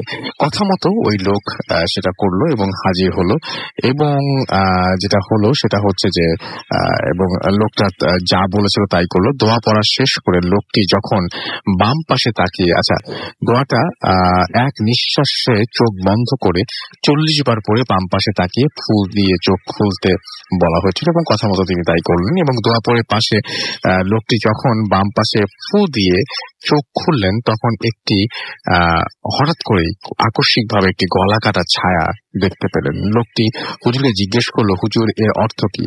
আম্মুর নানা তখন বললেন, আপনার হায়াত এখানেই শেষ। লোকটি বিশ্বাস করলো না, আম্মুর নানাকে গালিগালাজ করতে শুরু করলো এবং বের হয়ে গেল। এবং ওই দিন রাতেই লোকটা যেটা করলো সেটা হচ্ছে যে মানে আচ্ছা নানা তাকে বললেন যে আপনার হায়াত এখানে শেষ, এবং ওই দিন রাতেই লোকটা গলা দিয়ে রক্ত বের হওয়া শুরু হয়ে গেল এবং লোকটি মারা গেল। এবং আম্মুর নানা জিন পালতেন। ঘটনাটার পরের দিন আম্মুর নানা জিন হাজির করলেন এবং জিজ্ঞেস করলেন যে এমন হঠাৎ মৃত্যুর কারণ কি। জিন জানালো যে লোকটি এসেছিল তার উদ্দেশ্য অসৎ ছিল এবং উনি তাকে টাকা কামানোর উদ্দেশ্যে বা কোনো একটা অসৎ উদ্দেশ্যে বা কোনো একটা লোভ ছিল নিশ্চয়ই, সেই কোন কিছুটা বোঝাতে চেয়েছেন যে সেই রকম একটা উদ্দেশ্য ছিল এবং এই কারণেই তার এই মৃত্যু ঘটেছে, এটাই তিনি জানাতে বলেছেন। এবং আমি জানি যে উনি আগামী সপ্তাহে আসবেন, তারপর উনি রিকোয়েস্ট করেছেন যে এই ঘটনাটা পড়তে, আমি পড়লাম। আশা করছি আপনার সাথে নেক্সট উইকে আরো অনেক ঘটনা হবে এবং অনেক ঘটনা শুনবো আমরা, এবং সবাই মেডিকেল ঘটনা শুনতে চাই। সুতরাং আপনি নেক্সট উইকে আমাদের জন্য বেশ কিছু হসপিটালের ঘটনা নিয়ে আসবেন আপনার। অলরাইট, আমরা এখন যেটা করবো সেটা হচ্ছে কিছু ফেসবুকের আমরা কমেন্ট পড়ে আসবো। আমাদের পোস্টে নিচে যে সমস্ত কমেন্ট আপনারা করেছেন সেগুলো পড়ে আসবো। এবং আমি দেখতে পাচ্ছি যে এখানে আব্দুর রহিম আমাদের লিখেছেন যে ভাই আই লাভ এফএম। আমাদেরকে মকসুল মিনার লিখেছেন যে আজকে একদম ক্লিয়ার শুনছি ভাই এবং ক্লিয়ারলি ভয় পাচ্ছি। সিঙ্গার জয় লিখেছেন রাজশাহী থেকে শুনছি, প্রায় 6 ঘন্টা যাবত অপেক্ষা করেছিলাম, আশা করছি যে আজকে ভালো হবে এপিসোডটি। আমাদেরকে এছাড়াও দেখতে পাচ্ছি যে শ্রী মন্ত প্রধান আমাদের লিখেছেন, আমি ইন্ডিয়ার পশ্চিমবঙ্গ থেকে অ্যাপ ডাউনলোড করে ভূত এফএম শুনছি, খুব ভালো লাগছে। আমাদেরকে মুকুল মিনার লিখেছেন। আমাদেরকে এছাড়াও দেখতে পাচ্ছি যে লিখেছেন এবিএম মেজবাউল মারাজ আমাদের লিখেছেন।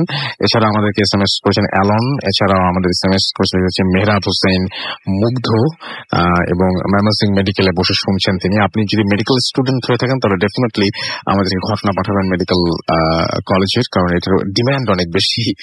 আমাদেরকে রিহান জিয়া লিখেছেন নাইস স্টোরি। ইশতিয়াক অন্তর আমাদের লিখেছেন যে আমাদেরকে বাবু ভাইয়ের ঘটনা তার কাছে ভালো লেগেছে, সেটা তিনি লিখেছেন এখানে। এস আক্তারুল আমাদের এখানে অ্যাপের একটা স্ক্রিনশট নিয়ে তিনি আপলোড করেছেন, থ্যাংক ইউ ভেরি মাচ। অর্থাৎ আপনি অ্যাপ দিয়ে শুনছেন এবং ফুল ভলিউম দিয়ে, রাইট। আমাদেরকে এছাড়াও দেখতে পাচ্ছি আলম রহমান অসমাপ্ত গণিত আমাদের এখানে লিখেছেন। আমাদের এখানে লিখেছেন দেখতে পাচ্ছি ডিজে হৃদয়। এছাড়াও আমাদের এখানে দেখতে পাচ্ছি আছেন এমডি রকি। এছাড়াও আছেন হাসান রহমান, যে ফুল সাউন্ড দিয়ে শুনছেন এবং অ্যাপের ছবি আপলোড করেছেন। ডিজে সাব্বির আপলোড করেছেন অ্যাপের ছবি। এছাড়াও আমরা মানে যারা এরকম অ্যাপ দিয়ে শোনেন এবং ছবিও আপলোড করেন, আসলে থ্যাংক ইউ ভেরি মাচ ভাই, বোঝা যায় কতটুকু ভালোবাসা আপনাদের। এমডি হাবিবুল্লাহ আমাদের সাথে আছেন, আমাদের সাথে আছেন শাহাদাত হোসেন প্রিন্স। এছাড়াও অচেনা রাজ, আচ্ছা আমি এই টাইপের নাম আমি একটু অ্যাভয়েড করবো, Bhoot FM is a very serious program. কিন্তু জুমন আহমেদ আমাদের এসএমএস করেছেন, আমাদের এখানে লিখেছেন এবং ক্লিয়ারলি তিনি শুনছেন এবং আমাদের সঙ্গেই আছেন। তন্ময় আমাদের সাথে আছেন, আমাদের সাথে রয়েছেন দেখতে পাচ্ছি এখানে সাজির আহমেদ। এছাড়াও এস এম আকাশ আমাদের সঙ্গে রয়েছেন। এছাড়া আমাদের সঙ্গে রয়েছে দেখতে পাচ্ছি মারুফ হাসান, তামজিদ খান। এছাড়া আবিদ আমাদের সাথে রয়েছেন, সঞ্জা আহমেদ আমাদের সাথে রয়েছেন, আমাদের সাথে রয়েছেন জাবেদ সহ আরো অনেকে। আমাদের যে ফুর্তির যে পেজটি রয়েছে সেখানে দেখতে পাচ্ছি যে নাজমুল খন্দকার আমাদের এখানে পাঠিয়েছেন। আমাদের এখানে আজকে ভয়টা একটু বেশি, হৃদয় গৌড় লিখেছেন, ফারহান সাদি আমাদের সাথে আছেন, আমাদের সাথে রয়েছেন সাহাদাত খান। বাহরাইন থেকে তিনি অ্যাপ দিয়ে শুনছেন, ছবি পাঠিয়েছেন। আছেন। এছাড়া আমাদেরকে দেখতে পাচ্ছি আমাদের সাথে দেখতে পাচ্ছি আছেন এই মুহূর্তে আর আচ্ছা ফারহান সাহেব অনেক আছে আমাদের সাথে। জাসিম সিকদার আমাদের সাথে রয়েছেন, আনিশা জাহান আমাদের সাথে রয়েছেন এবং তিনি ভূত এফএম শুনছেন এবং তার কাজিনদের সাথে নিয়ে তিনি শুনছেন। এমডি সাদি আমাদের সাথে রয়েছেন, আমাদের সাথে রয়েছেন দেখতে পাচ্ছি হাসান মাহমুদ, এছাড়াও রাফিউল রাফি আমাদের সাথে রয়েছেন, আমাদের সাথে জয় অ্যাপ দিয়ে শুনছেন এবং ছবি আপলোড করেছেন।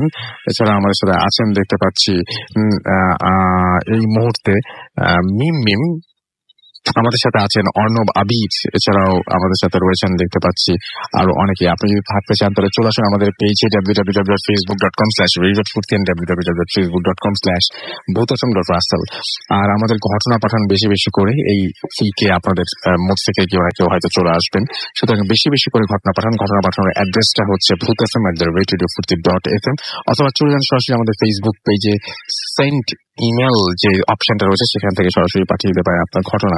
সো আমরা এখন যেটা করবো সেটা হচ্ছে আরো একটা বিরতি নিব এবং বিরতির পরে আমরা একটা অডিও ক্লিপ শুনবো এবং আমাদের সঙ্গে সেই পর্যন্ত পুরোটা সময় আপনারা থাকবেন আশা করবো। স্টে টিউন টু রেডিও ফুর্তি এন্ড ডোন্ট স্টপ দ্য ফুর্তি। Booth FM. The night comes alive with Gramin.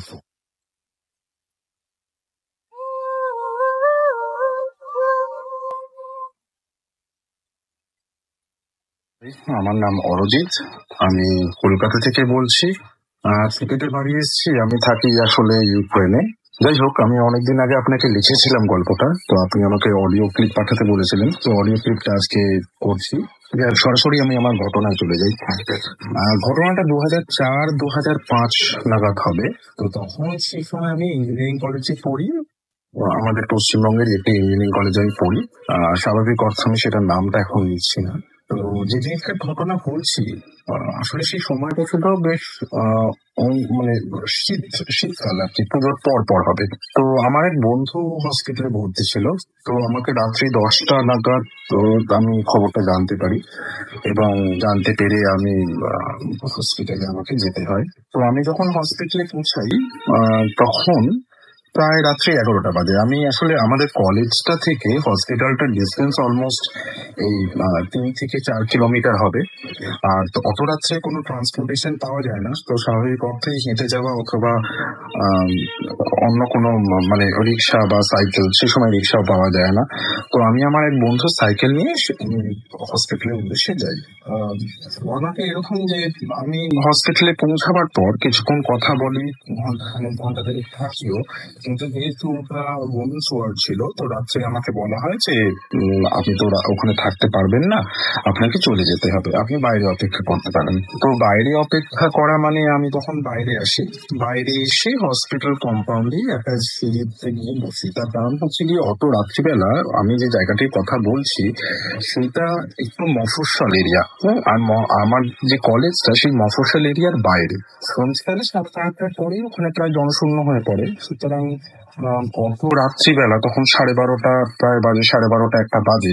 তো সেই সময় স্বাভাবিক ব্যাপার যে রাস্তা একেবারেই জনমানব শূন্য এবং খুব সামান্য স্ট্রিট লাইটেরই ভরসা। তো আমি স্বাভাবিক অর্থে আমি সে সময় ফিরতে চাইছিলাম না। তো আমি একটা জায়গায় বসে একটা সিগারেট ধরাই। এমন সময় আমি একটা খুব উদ্ভট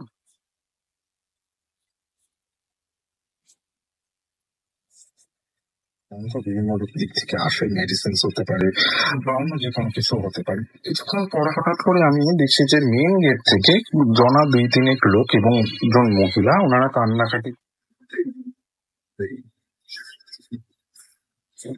এসে আমি ঠিক যেখানে বসে রয়েছি সেটাকে ক্রস করে একটু বাঁদিকের হাতে একটা জায়গায় গিয়ে ওনারা দাঁড়ান এবং একজনকে খোঁজাখুঁজি করেন। তো সেই খোঁজাখুঁজি করতে করতে একটি লোক আসে এবং সেই লোকটি এসে সেই দরজাটি খুলে দেন এবং ভেতর থেকে একটি লাশ বার করে দেন। তো লাশটা বার করে এনে প্রায় আমার সামনে সেটাকে রেখে দেয় এবং রেখে আরো বোধহয় কারোর আসার অপেক্ষা ওনারা করছিলেন যে ওই লাশটাকে ওনারা নিয়ে যাবেন। তো আমি বুঝতে পারি যে ওটা একটা মর্গ ঘর। তো এবং আমি লাশটার দিকে চেয়ে দেখি এবং আমার হয় এবং অচিরেই আমার একটা বেশ ভয় ভয় লাগে বেসিক্যালি। তো আমি তারপরে ডিসিশন নিই যে আমি আর এখানে বসবো না, এই হসপিটাল চত্বরেই থাকবো না, আমি নিজে করেই হোক কলেজে ফিরে যাবো। তো যাই হোক, যেমনি ভাবা তেমনি কাজ, আমি তখন সাইকেলটা নিয়ে আবার আমি কলেজের পথে যাত্রা শুরু করি। তো যাত্রা শুরুতেই হঠাৎ করে আমার সাইকেলের চেনটা খুলে পড়ে যায়। তো চেনটা খুলে পড়ে যেতে আমি খুব বিরক্ত বোধ করি, কেননা সবে শুরু করেছি। যাই হোক, তো চেনটা তুলে নিয়ে আবার কিছুটা যেতে আবার একটা চেন পড়ে যায়। তো এরকম পুরো রাস্তা যেতে যেতে আমার বেশ কয়েকটা চেন পড়ে। তো আমাদের ওই জায়গাটা মানে আমার ওই মেন রোড একটা জায়গা আসে, একটা জাংশন আছে। সেই জাংশনটাতে গিয়ে অ্যাকচুয়ালি রাস্তাটা দুটো ভাগ হয়ে যাচ্ছে। একটা গ্রামের একটা রাস্তা ডান দিক থেকে যেটা চলে যাচ্ছে, সেটা যাচ্ছে হচ্ছে কি গ্রামের ভেতর দিয়ে সরাসরি আমার কলেজের সামনে। আর একটি রাস্তা, ওইটা যাচ্ছে সোজা সোজা গিয়ে একটা মেন হাইওয়ে আছে, সেটাতে গিয়ে পড়ে। সেই হাইওয়েতে পড়লেই তার উল্টো দিকে একটা বড় ঝিল, তারপরে একটি শ্মশান, এবং তারপরে আমাদের কলেজ কম্পাউন্ডটা শুরু হয়। তো যাই হোক, আমি যখন ওই মোড়টাতে, ওই জাংশনটাতে এসে পৌঁছাই, সেই সময় আমার সাইকেলের চেনটি আবার খুলে পড়ে যায়। সাইকেলের চেনটা খুলে যেতে আমি আবার নিচে নামি, সাইকেল থেকে নেমে চেনটাকে তুলবো, এমন সময় হঠাৎ করে আমার পিছন দিক থেকে, আমার বাঁ পাশ থেকে বেসিক্যালি কেউ একজন আমাকে টান দেয়। তো কথাটা এরকম ছিল যে কি ওখানে। তো আমি পিছন দিকে ঘুরি, উপরে তাকিয়ে দেখি একজন লোক দাঁড়িয়ে আছেন, লুঙ্গি পরা, সাদা স্যান্ডো গেঞ্জি পরা, মাথা গেঞ্জি বা টুপি আর কি, যে ইসলামী টুপি হয় সেই টুপি পরে রয়েছেন। তো আমি ওনাকে বললাম আমি এরকম বি কলেজের স্টুডেন্ট। তো তারপরে আমায় জিজ্ঞেস করে এত রাত্রে এখানে কি। আমি উত্তর দিই যে আমার এক বন্ধু হসপিটালে ভর্তি ছিল, তো আমি দেখতে গিয়েছিলাম, আমি ফিরছি। তারপরে আমি আর কোনো ফার্দার আমি আর কিছু কথা বলিনি, আর বলতে ইচ্ছাও করছিল না, কারণ আমি অলরেডি খুব বিরক্ত ছিলাম। তো কি আমি এত কথা বলতে, সত্যি বলতে আমি কেয়ার করছিলাম না। তো এনিওয়ে, আমার হঠাৎ করে মাথায় এলো যে বিল্ডিংটা আজ 10-15 বছর ধরে বন্ধ, এবং ওর গেটটা, যে মেইন গেটটা, সেটা একদম রাস্তার উপরেই। এবং আমি যখন গেটটার দিকে তাকালাম, গেটটা অলরেডি লক। এবং আমি যখন ভিতর দিকে তাকালাম, খুব হালকা আলোতে হলেও আমি দেখলাম যে সবকটা দরজা বন্ধ। তো একটা মানুষ কি করে ছাদে গেল? এবং আমি ছাদের দিকে যখন তাকালাম, ছাদে কিন্তু তখন কেউ উপস্থিত ছিল না। আমি খুব ভয় পেয়ে গেলাম, এবং ভয় পেয়ে তখন আমি তখন জাস্ট আমি কি করবো বুঝে উঠতে না পেরে আমি সাইকেলের চেনটা না লাগিয়ে সাইকেলটা নিয়ে দৌড়াতে শুরু করি। আমি জানি যে গ্রামের ভেতর দিয়ে যাওয়াটা সেফ হবে না, তার কারণ খুবই অন্ধকার, পুরো রাস্তাটা অন্ধকার থাকে, কোনো স্ট্রিট লাইট থাকে না ওখানটায়। আর এমনিতেও সেটা আমাদের জন্য খুব একটা সেফ না, কারণ অত রাত্রিবেলা দিয়ে গ্রামের ভেতর দিয়ে যাওয়াটা অনেক রিস্কি। তো সেকেন্ড অপশন হচ্ছে গিয়ে আমার মেইন রোড থেকে যাওয়া। আমি যখন মেইন রোড থেকে যাব, মেইন রোডটা গেলে, আমি আগেই যেটা বলেছি যে প্রথমে গেলে মেইন রোডটা যখন হাইওয়েতে গিয়ে পড়ছে, ঝিল, তারপরে হচ্ছে গিয়ে শ্মশান, তারপর কিছুটা অংশ ছেড়ে আমাদের কলেজে শুরু করা। সেই রিস্কটা ছিল না। যাই হোক, সেই সময় যখন আমি যাচ্ছি, আমার কেন যেন ঘন ঘন মনে হচ্ছিল কেউ যেন ফলো করছে বা কিছু, হয়তো ওটা জাস্ট একটা ভয়ের জন্য হতে পারে, কিন্তু আমার মনে হচ্ছিল কেউ যেন ফলো করছে। তো আমি সঙ্গে সঙ্গে আমার ফোনটা বার করে আমি কলেজে আমার যে বন্ধুরা ছিল, আমি আমার রুমমেটস বা অন্য কেউ ফোন তুলছে না। তো ফাইনালি আমার বন্ধু একটা, সেই সময় তখন বেশ রাত, তখন প্রায় 2-2:30 বাজে, স্বাভাবিক যে বয়েজ কলেজ রয়েছে, সবাই শুয়ে রয়েছে। তো ও বোধহয় বাথরুমের জন্য উঠেছিল। তো আমাকে হঠাৎ করে রিং ব্যাক করে। আমি আশাই ছেড়ে দিয়েছিলাম যে কেউ আমার ফোন তুলবে বলে। তো রিং ব্যাক করে। তো আমি সঙ্গে সঙ্গে বলি যে ভাই তুই একটু এগিয়ে আসবি, আমি এরকম মেন রোড হাইওয়ে ধরে আসছি, আমার খুব ভয় লাগছে একা একা। তো বললো ঠিক আছে, তুই আয় আস্তে আস্তে, আমি তোর দিকে আসছি। ও তারপর কলেজ হোস্টেল থেকে বেরিয়ে হাইওয়ে ধরে ও আসতে থাকে, এবং প্রায় যখন আমরা মাঝামাঝি, আমি যখন মাঝামাঝি ওই শ্মশানের পৌঁছাই, তখন আমি ওকে আসতে দেখে আমি একটুখানি মনে বল পাই। এবার ঘটনাটা হচ্ছে কি, এটা লৌকিক বা অলৌকিক কি ধরনের ঘটনা যাকে আমি দেখলাম, উনি আসলে মানুষ না অন্য কিছু সেটা আমি কিছুই বলতে পারবো না। তার কারণ আমি ওইটুখানি কনভারসেশন আর ওইটুখানি যা দেখা, মানুষটিকে পুরোপুরি না দেখতে পেলেও আমি ওনার বেশভূষা ভালোভাবে বুঝতে পেরেছিলাম। কিন্তু লজিক্যালি যদি আমি ভাবি যে একটা মানুষ ওখানে কি করে গেল, যেখানে গরমকালে যদি উনি শুতেও যান তাহলে ওখানে অত উপরে উনি উঠলেন কি করে, মানে প্রায় 15-20 মিটার তার থেকে বেশি হয়তো হবে ওর হাইটটা, ওখানে উঠলেন কি করে? এটা একতলা, এটা সেকেন্ড ফ্লোরও নয়, বেশ উঁচু উঁচু অনেক পুরোনো দিনের বাড়ি। আমরা যতদিন দেখেছি এবং আমরা জানি যে লাস্ট 15-20 বছর ধরে ওই বিল্ডিংটা বন্ধ, তো ওখানে এত রাত্রিবেলা কোথা থেকে লোক এলো, কিভাবে লোক এলো? আর আমি যখন কয়েক মুহূর্ত পরে যখন আমি আবার পিছন করে দেখলাম তখন ওই লোকটিকে দেখতে পারলাম না কেন। যাই হোক, অনেক প্রশ্নেরই উত্তর পাওয়া যায় না, অনেক প্রশ্নেরই উত্তর থাকে না। সুতরাং আমি এটা লৌকিক না অলৌকিক সেইভাবে আমি কোনোভাবে বিচার করব না।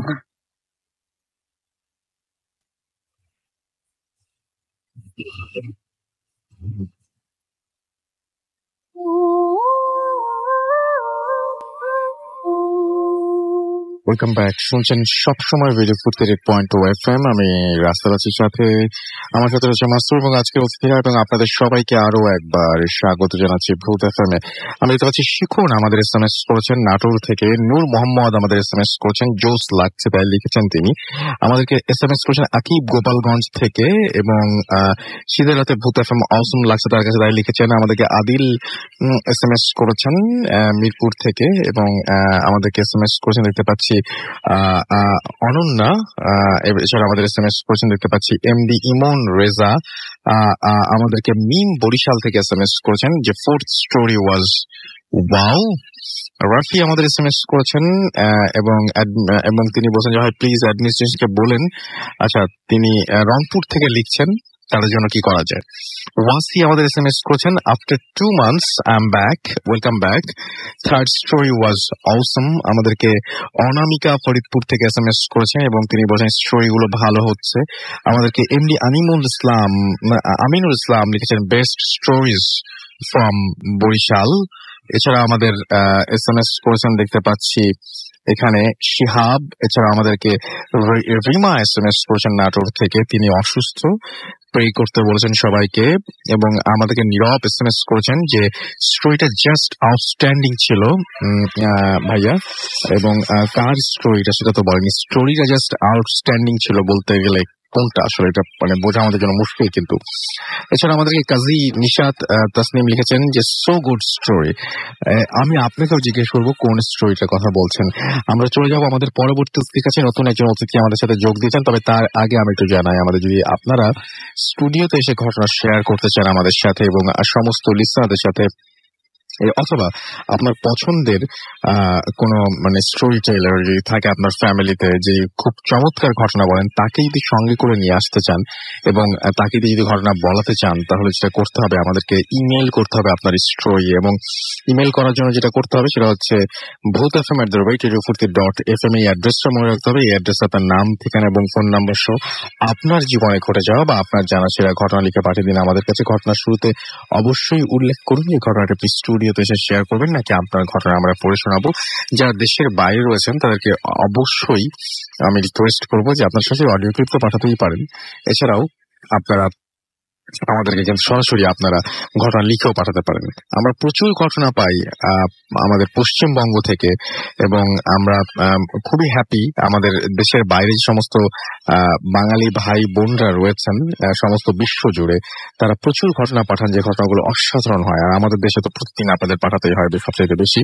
তো আমরা এখন পরবর্তী স্টোরি শুনবো আমাদের পরবর্তী লিসেনারের কাছে। আপনার নামটা একটু প্লিজ বলবেন, তারপর আমরা স্টোরি। লিসেনার্স, আমি উদয় বলছিলাম, আমি এসেছি দক্ষিণ মনস্ট্রি থেকে।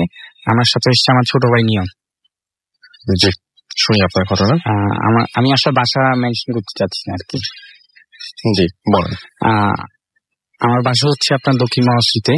তো আমার ঘটনাতে আমি চলে যাই। আমার ঘটনাটা হচ্ছে আমার বিল্ডিং এর 4 তলার একটা ঘটনা।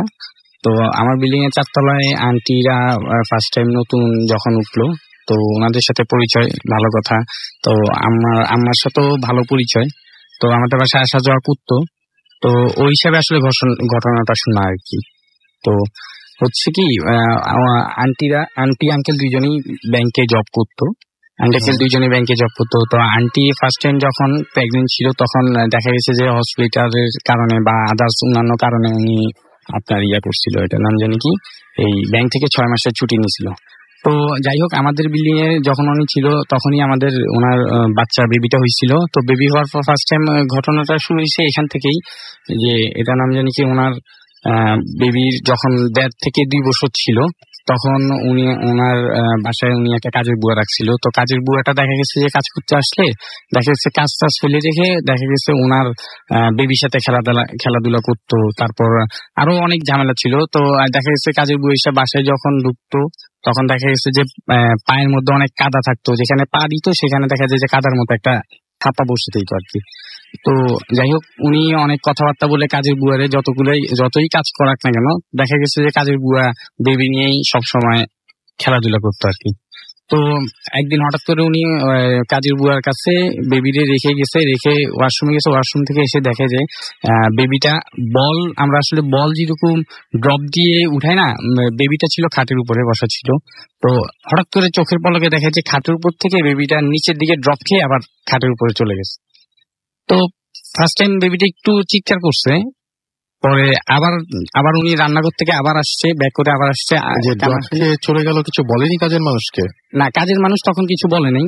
আর কাজের মানুষকে উনি কিছু বলেন না? উনি কিছু বলেন, উনি ভাবছে যে এটা ওনার ভ্রান্ত ধারণা আর কি, এরকম কিছু একটা ভাবছে। উনি নর্মালি আবার রান্নাঘরে চলে গেছে। রান্নাঘরে চলে যাওয়ার পর হঠাৎ করে যখন আবার বেবি আসার পরে তখন উনি বলতো কি হয়েছে এগুলো বলছে। বলার পরে কাজের বুয়া বলতেছে যে আপা আমি এমনি দেখলাম, মনে হচ্ছে যে ড্রপ খেয়ে আবার উপরে উঠছে।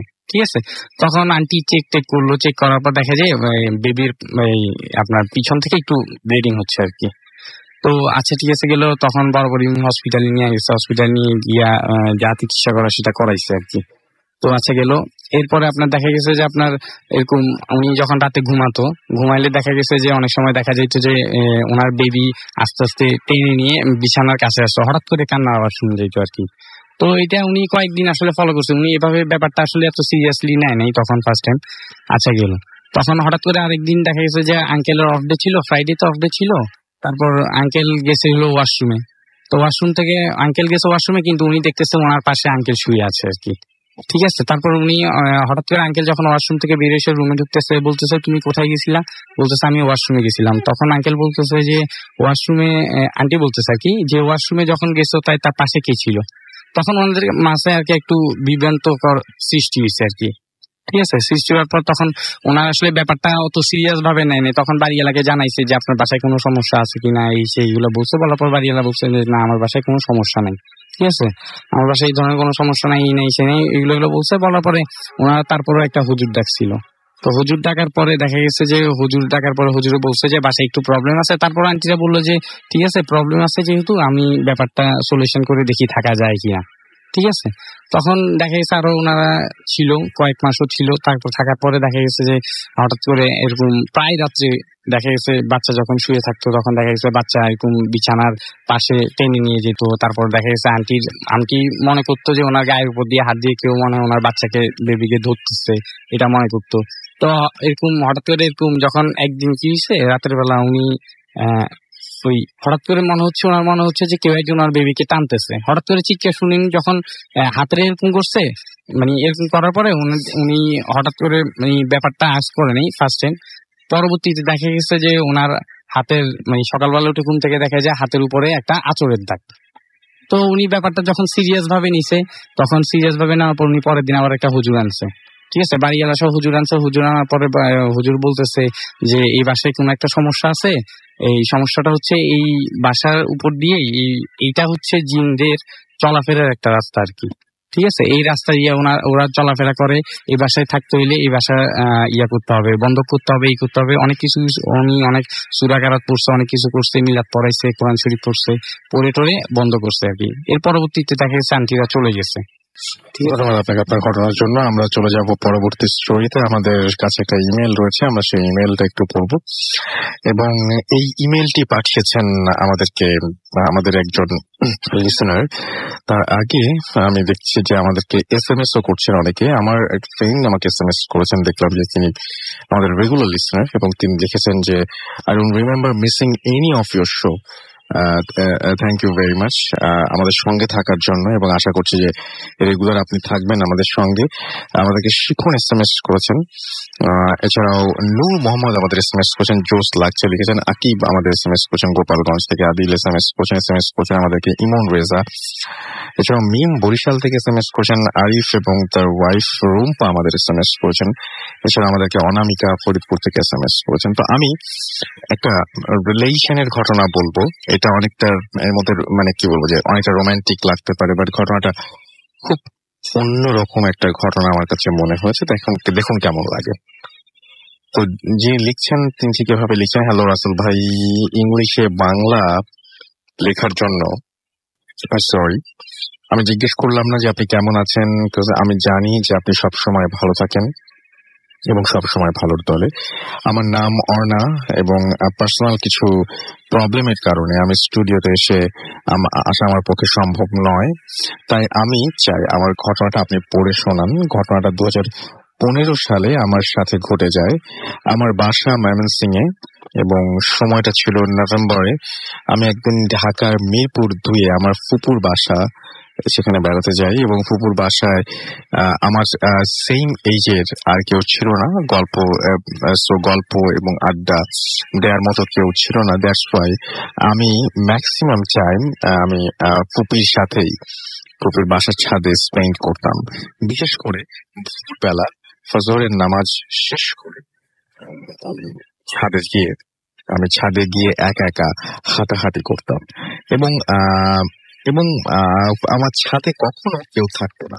এমনি একদিন ফজরের নামাজ শেষ করে ভোরবেলা আমি ছাদে গিয়েছি, এবং হঠাৎ আমি একটা ছেলেকে দেখলাম। ছেলেটা ছাদের রেলিং এর ওপর বসে থাকতো এবং এসে ফোনে কিছু একটা করতো। আমি ডেইলি ভোরবেলা ছেলেটাকে রেলিং এর ওপরে বসে থাকতে দেখতাম। আমি ভাবতাম ছেলেদের ভয় করে না যদি হঠাৎ করে পড়ে যায়। ছেলেটা সেম এজেরও ছিল। এভাবে প্রতিদিন ভোরে ছাদে ওই ছেলেটার সাথে দেখা হতো, এবং এক সময় ছেলেটার সাথে আমার খুব ভালো ফ্রেন্ডশিপ হয়ে যায়। ওর নাম জানতে পারলাম প্রণয়, এবং ছেলেটা দেখতে খুব অদ্ভুত ছিল, মাথায় চুলগুলো লম্বা ছিল। এক কথায় কবিদের মতো একটা ব্যাপার ছিল তার মধ্যে। খুব ভালো গান করতো সে, এবং প্রায়ই ছাদে গিটার নিয়ে আসতো। এমনি ভাবেই আমাদের খুব ভালো একটা আন্ডারস্ট্যান্ডিং হয়ে গিয়েছিল। বাট প্রণয়কে আমি ভোরবেলাতেই শুধু পেতাম। ও সব সময় আমাকে বলতো সারাদিন সে অনেক বিজি থাকে, সেজন্য আমরা আলাদাভাবে কখনো দেখা করতাম না। আমি কেন যেন প্রণয়কে কখনো জিজ্ঞেস করতাম না যে ও নাম্বার ফ্ল্যাটে থাকে। এভাবে সে ডেইলি আমাকে নিজের লেখা কবিতা শোনাতো আর গান শোনাতো। আমি ওর গান আর কবিতা শুনে রেগুলারলি এত বেশি মুগ্ধ হতাম যে কখনো ওর সম্পর্কে কিছু জানার ইচ্ছেও আমার হয়নি। ওর প্রতি আমার আমি বেশি ইনভলভ হয়ে গিয়েছিলাম যে ওকে ছাড়া কিছু ভাবতেই পারতাম না। একটা স্ট্রেঞ্জ বিষয় ছিল যে ওকে আমি কখনো দেখিনি ভোরবেলা আমার পরে ছাদে আসতে। আমি যখনই ভোরে নামাজ শেষ করে ছাদে যেতাম তখনই দেখতাম যে ও আগে থেকেই বসে আছে। প্রণয়কে জিজ্ঞেস করলে বলতো আমি তো সারা রাত এখানেই থাকি। আমি ওর কথা শুনে খুব হাসতাম। এভাবে কেটে গেল 16 দিন। আমি ফুপির বাসার গেস্ট, তাই কখনো একা একা কোথাও যাওয়ার ট্রাইও করিনি। ফুপি তা থাকতো ওই বাসার 4th ফ্লোরে। একদিন বিকেল বেলা ফুপি আমাকে নিয়ে 2nd ফ্লোরে বাসার মালিকের ফ্ল্যাটে বেড়াতে যায়। যাওয়ার পর আমি দেয়ালে একটা ছবি দেখতে পাই এবং দেখেছিলাম এবং মনে মনে হাসছিলাম যে প্রণয় আমাকে কখনোই বলেনি যে সে 2nd ফ্লোরে থাকে। বুঝতে পারলাম এটা প্রণয়েরই বাসা। তবুও আমি ওই আন্টিকে জিজ্ঞেস করলাম যে আন্টি এটাকে? আন্টি আমার কথা শুনে একটা দীর্ঘশ্বাস ছেড়ে বললেন এটা আমার ছোট ছেলে। ওর নাম প্রণয়। আমি আন্টিকে বললাম, আন্টিকে প্রণয় সম্পর্কে জিজ্ঞেস করতে লাগলাম। আন্টি খুব আপসেট দেখাচ্ছিল তাকে, এবং ওনার চোখে জল দেখতে পেলাম। প্রণয় সম্পর্কে আমি আন্টির কাছ থেকে কত কথাগুলো শুনে কিছুতেই বিলিভ করতে পারছিলাম না। আমি শুনলাম প্রণয় আন্টির ছোট ছেলে ছিল, ও প্রফেশনাল একজন ফটোগ্রাফার ছিল, এবং একদিন ভোরে নাকি ছাদের রেলিং এর ওপরে বসে সে কিছু একটার ছবি তুলতে গিয়েই সেখান থেকে পড়ে যায়। 5 তলার ওপর থেকে ও পড়ে গিয়েছিল, অ্যান্ড পরে তাকে আর বাঁচানো যায়নি। আমি এই ঘটনা শুনে আর কোনো কথা বলতে পারছিলাম না। আমার মনে আছে যে টোটালি 2-3 ঘন্টা আমি কারোর সাথে কোনো কথা বলিনি। প্রণয়কে নিয়ে আমার সাথে যা যা ঘটেছিল সব ফুপিকে বললাম। ফুপি আমাকে বিলিভ করলো, অ্যান্ড এর পরের দিন আমি ঢাকা থেকে ময়মনসিং চলে আসলাম। আমার ফুপি খুব ভীতু ছিল, যার কারণে উনি নেক্সট মান্থে বাসা চেঞ্জ করে ফেলেন। আমি ময়মনসিং আসার পর প্রণয়কে খুব মিস করতে থাকি। সব ঘটনা জানার পরও আমি প্রণয়কে খুব মিস করতাম। আমি প্রায়ই ওকে স্বপ্নে দেখতাম ও আমাকে খুব দুঃখ নিয়ে বলছে, আমাকে ছেড়ে চলে গেলে। আমি মনে প্রাণে প্রণয়কে দেখতে চাইতাম, বাট আমার ভেতর কোনো ভয় কাজ করতো না। একবারের জন্য আমার মনে হতো না যে সে এই পৃথিবীর কেউ না। এরপর আমার ঢাকা যাওয়া হয়নি। আমি বিলিভ করি আমি যদি আবার কখনো ঢাকায় যাই, তবে ভোরবেলা ওই ছাদের ওপরই আমি তাকে আবার দেখতে পাবো। আমি ওকে খুব মিস করি। এই ঘটনাকে জানি না কে কিভাবে নিবে, কিন্তু আমি নিজে জানি আমার সাথে কি ঘটে গিয়েছিল ওই সময়, যার কিছুটা বোঝা আমি এখনো বয়ে বেড়াচ্ছি। তো এই ছিল ঘটনা। জানি না কেমন লাগলো, আপনারা অবশ্যই জানাবেন যে কেমন লাগলো। আমরা চলে যাচ্ছি আমাদের পরবর্তী অতিথির কাছে। ছোট্ট একটা ঘটনা আছে তার, সেই ঘটনাটা শুনে আসবো। আপনার নামটা প্লিজ একটু বলবেন, কোথা থেকে এসেছেন, তারপর ঘটনা যাবো। হ্যালো লিসেনার্স, আসসালামু আলাইকুম। আমি মোহাম্মদ রুবেল হোসেন, বালিয়াবিল থেকে এসেছি। তো আমি একটা এনডিটি কোম্পানিতে ইন্সপেকশনের জব করি। তো আমাদের একটা ইন্সপেকশনের সাইট হয়, সেটা হয় চিটাগং দিকে। তো আমরা ঢাকা থেকে টিম যাই। তো আমাদের হোটেলটা নেওয়া হয় ফেনীতে, নোয়াখালী। তো ওখান থেকে আমাদের সাইডে যাতায়াত করি। তো আমাদের যে এরিয়ায় কাজ ছিল সেটা ছিল একটা পাইপ লাইনের কাজ। তো আমরা প্রতিদিনকার মতোই কাজ করি। আমাদের 7 দিনের একটা প্যাকেজ থাকে। আমাদের যে এরিয়ায় কাজ হয়, তো জায়গাটা অনেক ফাঁকা ছিল। তো কি চকের কাজ তো সেই কাজের ভিতরে আমরা কাজ শুরু করে দিই। তো কাজ করতে করতে করতে করতে আমরা এক পর্যায়ে আসি। তো সেখানে একটা ভিটার মতো আমরা জানতাম না এটা কি ধরনের ভিটা বা কি। তো আমাদের উপর থেকে অর্ডার আসে যে আজকে কাজ শেষ করে আমাদেরকে ঢাকায় ব্যাক করতে হবে। তো এরকম একটা অর্ডার আসে। তো আমরা সন্ধ্যার দিকে লাইট টাইট কিনে তো আমরা নিয়মিত কাজ করতে থাকি। তো কাজ করতে করতে করতে করতে এক পর্যায়ে আমরা ওই ভিটার কাছাকাছি চলে আসি।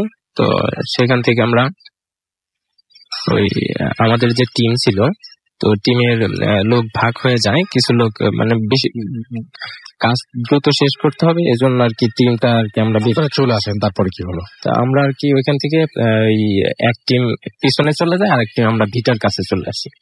তো ভিটার কাছে চলে আসি, তো আমাদের সাথে যে কন্ট্রাক্টর লোক দেওয়া হয়, তো ওই লোকগুলা বলে ভাই আমরা অনেক রাত হয়ে গেছে, আমরা থাকতে পারবো না। তো ওই লোকগুলো আমরা ছেড়ে দিই। তো ছেড়ে দেওয়ার পরে আমি আর আমার টিম লিডার জসিম ভাই তো দুইজন থাকি। তো আমার জসিম ভাই বলে যে তুমি এখানে দাঁড়াও, আমার ভিটার কোনায় আর কি, ওখানে রেখে আমাকে দাঁড়া করে সে বলে আমি একটু গাড়ির থেকে আসতেছি। তো আমি ওখানে দাঁড়ানোর পরে সে গাড়ির ওইদিকে চলে গেল।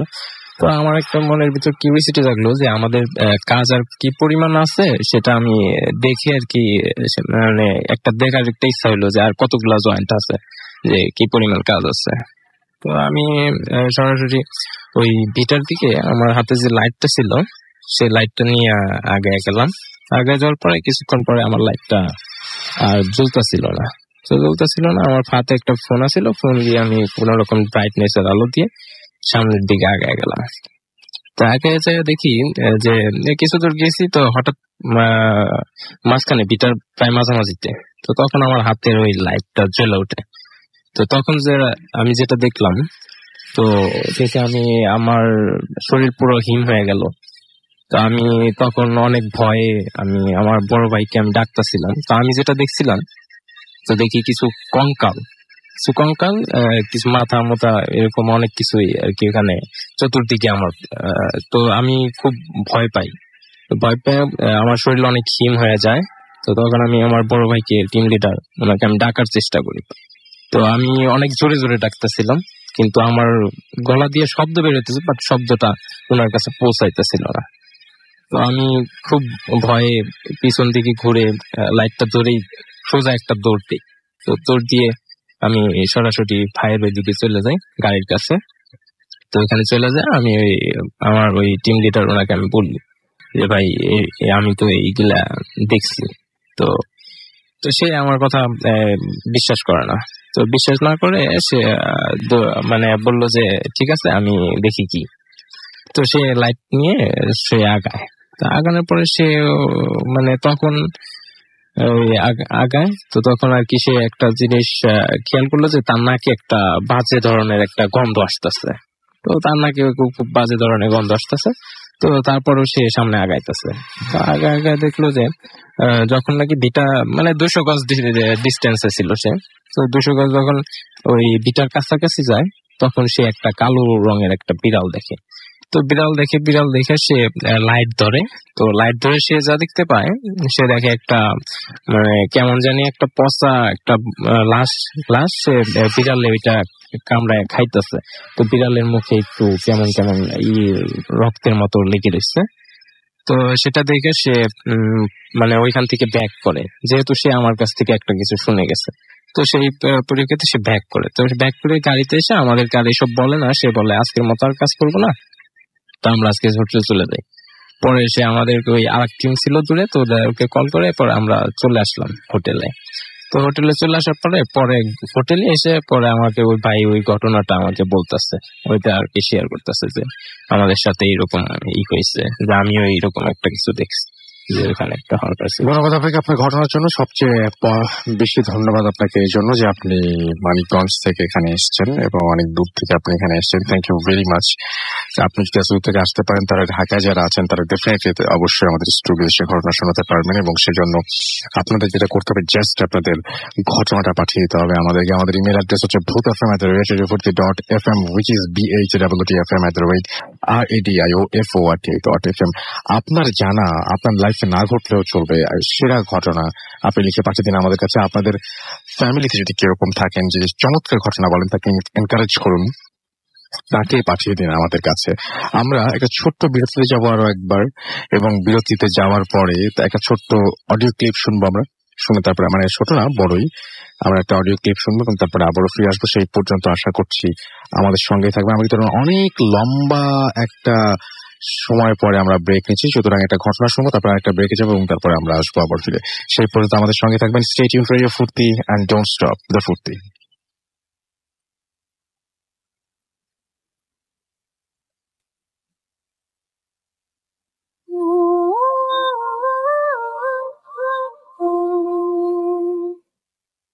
আসসালামু আলাইকুম হাসান ভাই, আমার নাম হলো সালমান খান।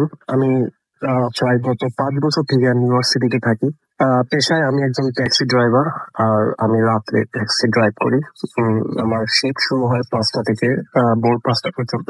সো বেসিক্যালি অন্যান্য দিনের মতো ওই দিন আমি আমার ট্যাক্সি নিয়ে সিটির উদ্দেশ্যে রওনা দিলাম, ম্যানহাটন সিটি, আসলে যেখানে অনেক বিজি একটা সিটি, আপনারা হয়তো চিনে থাকবেন।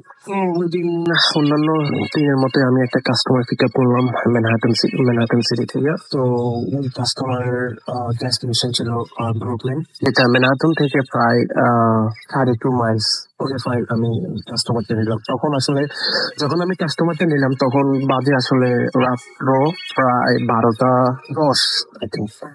কাস্টমারের ডেস্টিনেশনে যাইতে যাইতে আমার সময় লাগছে এখানে আরো 40 minute. So almost 12:40, I think maybe 12:50, almost 1 o'clock আমি ব্রুকলিন পৌঁছাই ওই যাত্রী নিয়ে।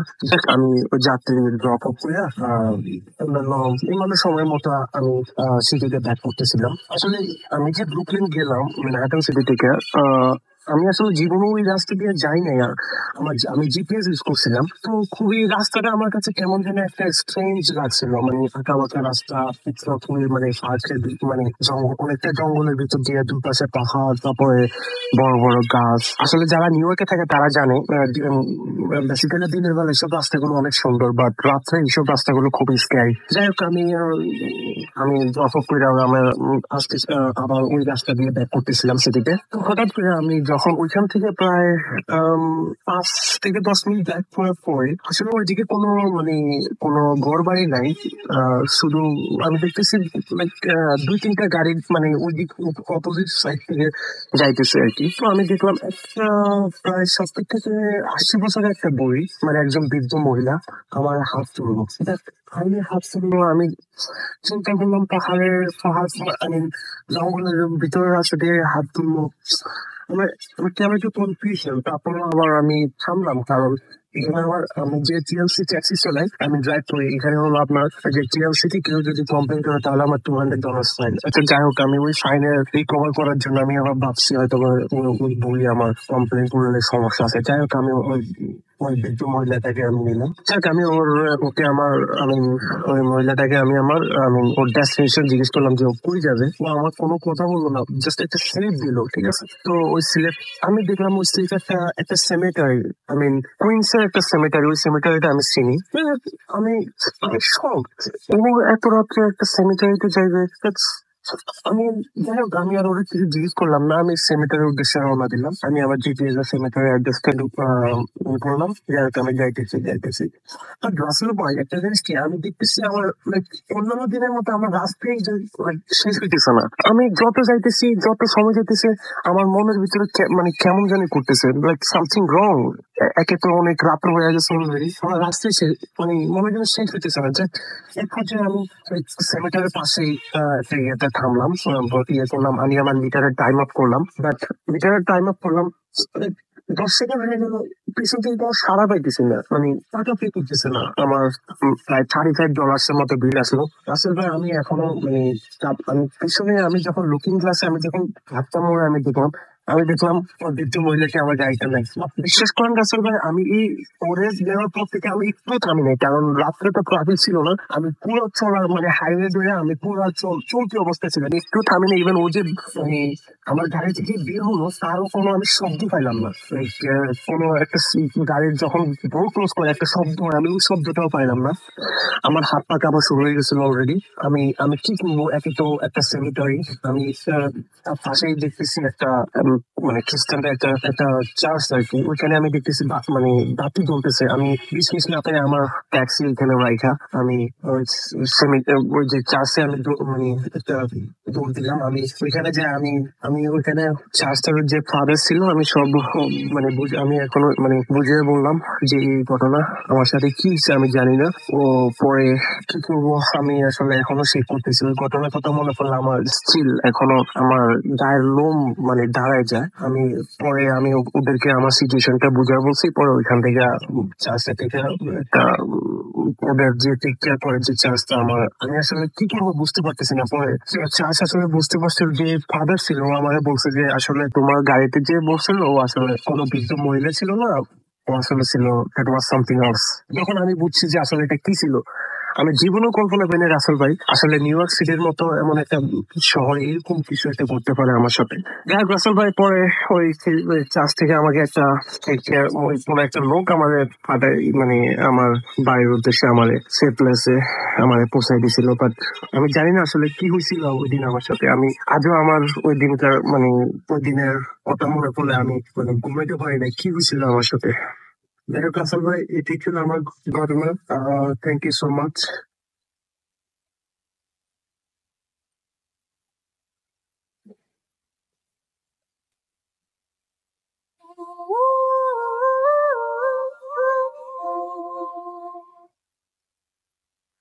শুনছেন সবসময় ভিডিও ফুটের পয়েন্ট ওএফএম। আমি রাস্তাল আছি সাথে, এবং আমি দেখতে পাচ্ছি যে অনেকেই আমাদের SMS করছেন। আমি আরো একবার বলে দিই, আমাদের যদি SMS করতে চান তাহলে মোবাইলের মেসেজ অপশনে গিয়ে টাইপ করুন ফুর্তি, FORT, ফুর্তি স্পেস আপনার নাম স্পেস আপনার মেসেজ পাঠিয়ে দিন 9840 নাম্বারে।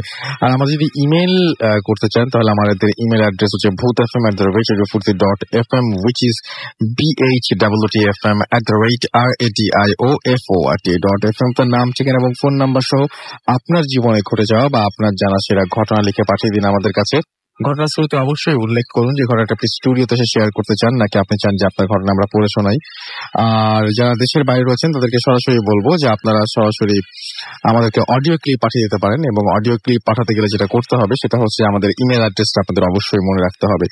আর যারা আপনারা ফেসবুকে আমাদের পেজ ভিজিট করতে চান, দেখতে চান যে আজকে কারা অতিথি হিসেবে এসছেন, তারা চলে যান www.facebook.com/radiofurti and www.facebook.com/bhutfm.russell। আমি দেখতে পাচ্ছি যে আমাদেরকে তৌকির লিখেছেন, এবং আমাদেরকে দেখতে পাচ্ছি যে এখানে অনেকেই কমেন্ট করছেন তৌকির ছাড়াও, যেমন JH ফরিদ আমাদের এখানে লিখেছেন, এবং আমাদের এখানে লিখেছেন যে দেখতে পাচ্ছি যে MD তাহিদুল ইসলাম লিখেছেন, অনেকদিন পর শুনছেন তিনি ময়মনসিংহ থেকে আমাদেরকে। এছাড়াও সুমন এবং স্বাধীন, তারা রাজশাহী থেকে শুনছেন, এবং আমাদের এটা স্বাধীন আমাদের এখানে কমেন্টটা করেছেন। আমাদেরকে শিমুল শ্যানাল লিখেছেন যে আমি শিমুল শ্যানাল ধানমন্ডি থেকে আছি আপনাদের সঙ্গে, এবং তিনি কম্বল মুড়ি দিয়ে শুনছেন, শীতের আমেজ চলে এসছে। আমাদেরকে শাহবাব উদ্দিন লিখেছেন যে ভূত এফএম শুনলে আপনার হাসি আসে। আপনার তাহলে কোন জিনিস শুনলে ভয় পায়? আমার মনে হয় জোক টোক শুনলে আপনার ভয় লাগতে পারে। আমার এই প্রবলেম তো ভাই আমি সলভ করতে পারবো না, এটার জন্য আপনার অন্য কোথাও যোগাযোগ করতে হবে। স্বপ্নীল আমাদেরকে SMS করেছেন এবং আমাদের এখানে কমেন্ট করেছেন। এছাড়া আমাদেরকে কমেন্ট করেছেন দেখতে পাচ্ছি মনি। এছাড়া আমাদেরকে কমেন্ট করেছেন এখানে দেখতে পাচ্ছি এই মুহূর্তে আছেন রক্তিম আকাশ। এছাড়া আমাদের এখানে রয়েছেন দেখতে পাচ্ছি মামুন। এছাড়া আমাদের এখানে আছেন দেখতে পাচ্ছি তপু। এছাড়াও অ্যাপ দিয়ে শুনছেন ডিজে হৃদয়। এছাড়া আমাদের এখানে আছেন আয়াজ আশরাফ আমাদের সঙ্গে আছেন, এবং তিনি বলছেন যে তার কাছে স্টোরি ফেক লাগছে সেটা তিনি লিখেছেন। How do you know? আমার তো খুব জানতে ইচ্ছে করে। আমাদের এখানে যারা স্টোরি পাঠান তাদের ম্যাক্সিমাম স্টোরি আমরা যেগুলো মানে আমরা সিলেক্ট করতে পারি না, বাট যেগুলো আমরা সিলেক্ট করি মানে সেগুলো তো সিলেক্ট করি, যেগুলো সিলেক্ট করি না সেগুলো হয়তো ভালো হচ্ছে না বলে সিলেক্ট করছি না, বাট আমরা অবিশ্বাস করেছি এরকম মনে পড়ে না। আমি কোনোভাবে প্রমাণ করতে পারবো না যে ওইটা সত্যি না মিথ্যা। আপনি নিশ্চয়ই, আপনার কাছে কোনো ফর্মুলা আছে বা আপনার কাছে নিশ্চয়ই কোনো ধরনের কোনো আসলে আপনি কোনো মানে কিছু জানেন নিশ্চয়ই, যেটা দিয়ে আপনি প্রমাণ করতে পারেন। আমাদের প্লিজ একটু জানাবেন। আমাদের ইমেল অ্যাড্রেস আপনি জানেনই, যদি আপনার সময় হয় দয়া করে প্লিজ আমাদের একটু জানাবেন। আয়াজ আশরাফ, আপনি এত কষ্ট করে একটা কমেন্ট করেছেন, অবশ্যই আপনাদের জানানো উচিত যে কি অবস্থা। এবং আমরা দেখলাম আপনি হচ্ছেন teacher, right? Private home tutor. Okay. আমাদের এখানে আশিকুর রহমান লিখেছেন মোহাম্মদপুর থেকে শুনছেন তিনি, এবং অ্যাপ দিয়ে তিনি শুনছেন, ছবি এখানে তিনি সেটা আপলোড করেছেন। আমাদের এখানে এছাড়াও জলি আখতার আছেন, আমাদের এখানে রিপন হাসান আছেন।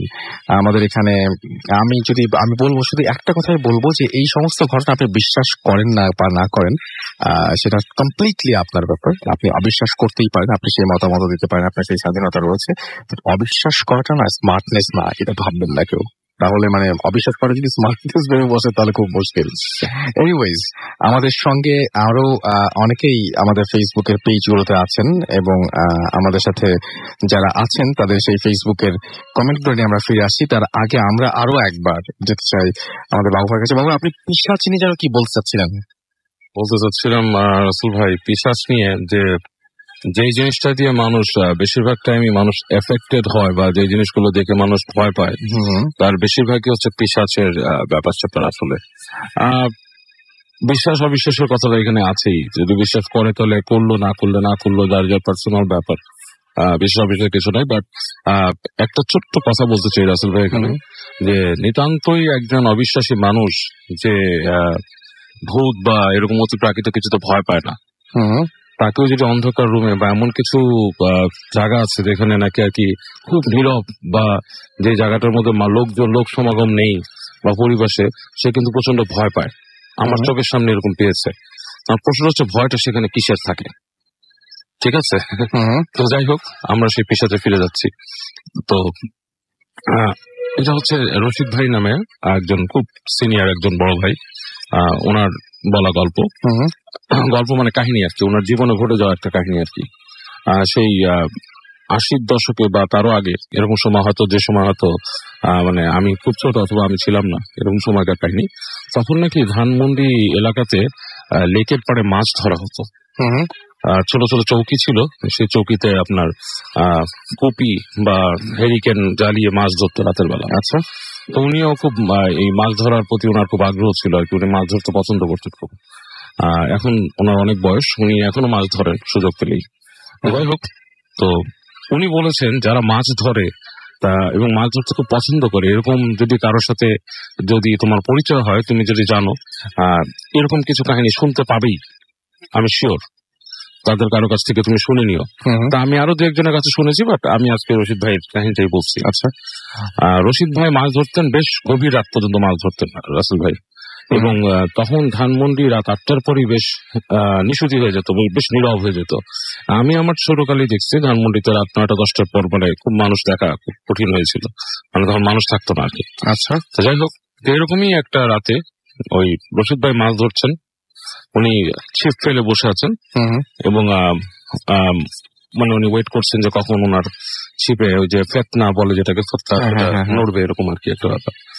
তো উনি হঠাৎ খেয়াল করলো ওনার ফেতনা নড়ছে এবং সম্ভবত সেখানে কোনো মাছ হয়তো আসছে। তো উনি ওনার সেই ফিশিং হুইল বিভিন্ন টেকনিকে উনি আনার চেষ্টা করলেন। তো যখন ওটা খুব কাছে চলে আসছে, মাছটাকে উনি বুঝতে পারছেন তুলে ফেলবেন আর কি, মাছটাকে টান দিয়েছেন, মাছটার মুখ উঠেছে। এই সময় উনি দেখলেন বেশ বড় একটা হায়ের মতো, মানে মুখ, পুরো মাছটাকে খপ করে গিলে নিল, আর জেলে টান দিয়ে নিয়ে গেল, এবং ওনার ফিশিং রডে এমন টান খেলো যে মানে এটা ভেঙে যাবে এরকম একটা অবস্থা। তো উনি দেখলো যে মানে মাছটাকে নিয়ে চলে গেল কিছু একটা। উনি ভাবলেন যে এরকম বড় কিছু, যে মাছের চেহারা উনি দেখেছেন সেটা বেশ বড় ছিল, মোস্ট প্রবাবলি এটা তেলাপিয়া বড় কোনো কাইন্ড, অথবা কোনো রুই কাতলা টাইপের কিছু একটা আর কি। এরকম একটা মাছকে এত বড় হা করে নিয়ে যাওয়া মানে বিশাল কোনো মাছের কাজ। উনি বললেন এখানে কি এরকম বড় কোনো মাছ আছে, এবং ওই মাছের মুখের ভেতরটা এরকম বিভৎস হতে পারে।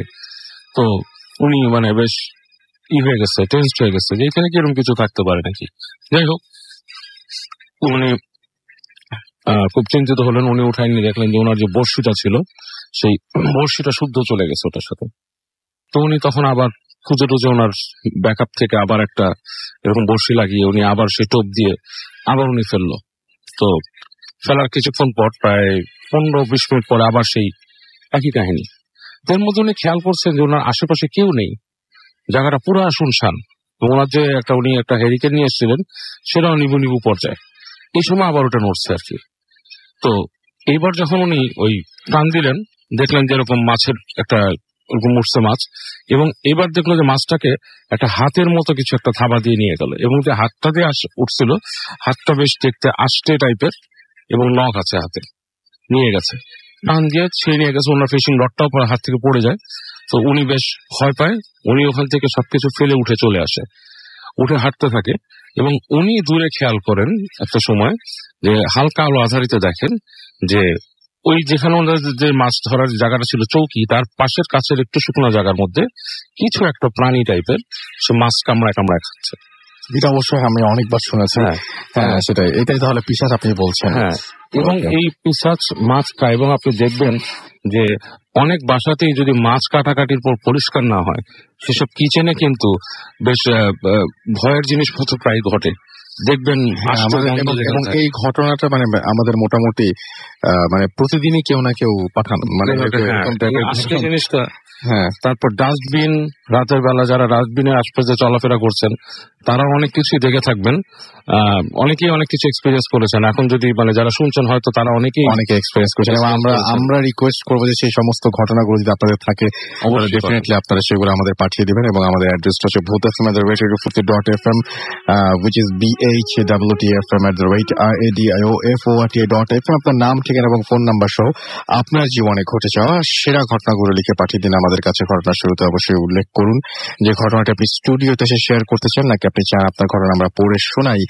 আর যারা দেশের বাইরে আছেন তারা অডিও ক্লিপ পাঠিয়ে দিতে পারেন। ঘড়িতে সময় রাতে 1:45। সুতরাং আমরা একটা বিজ্ঞাপন বিরতির পরে ফিরে এসে শুধুমাত্র আপনাদের বিদায় নেওয়ার মতো সময়টুকু আমাদের কাছে আছে। সুতরাং ঘটনা আর নাই। যারা শেষ মুহূর্ত পর্যন্ত আমার সঙ্গে থাকতে চান, আমি আরো একবার আসবো আপনার সাথে কথা বলতে, সেই পর্যন্ত থাকতে পারেন। স্টে টিউনড রেডিও ফুর্তি এন্ড ডোন্ট স্টপ দ্য ফুর্তি। Bhoot FM. The night.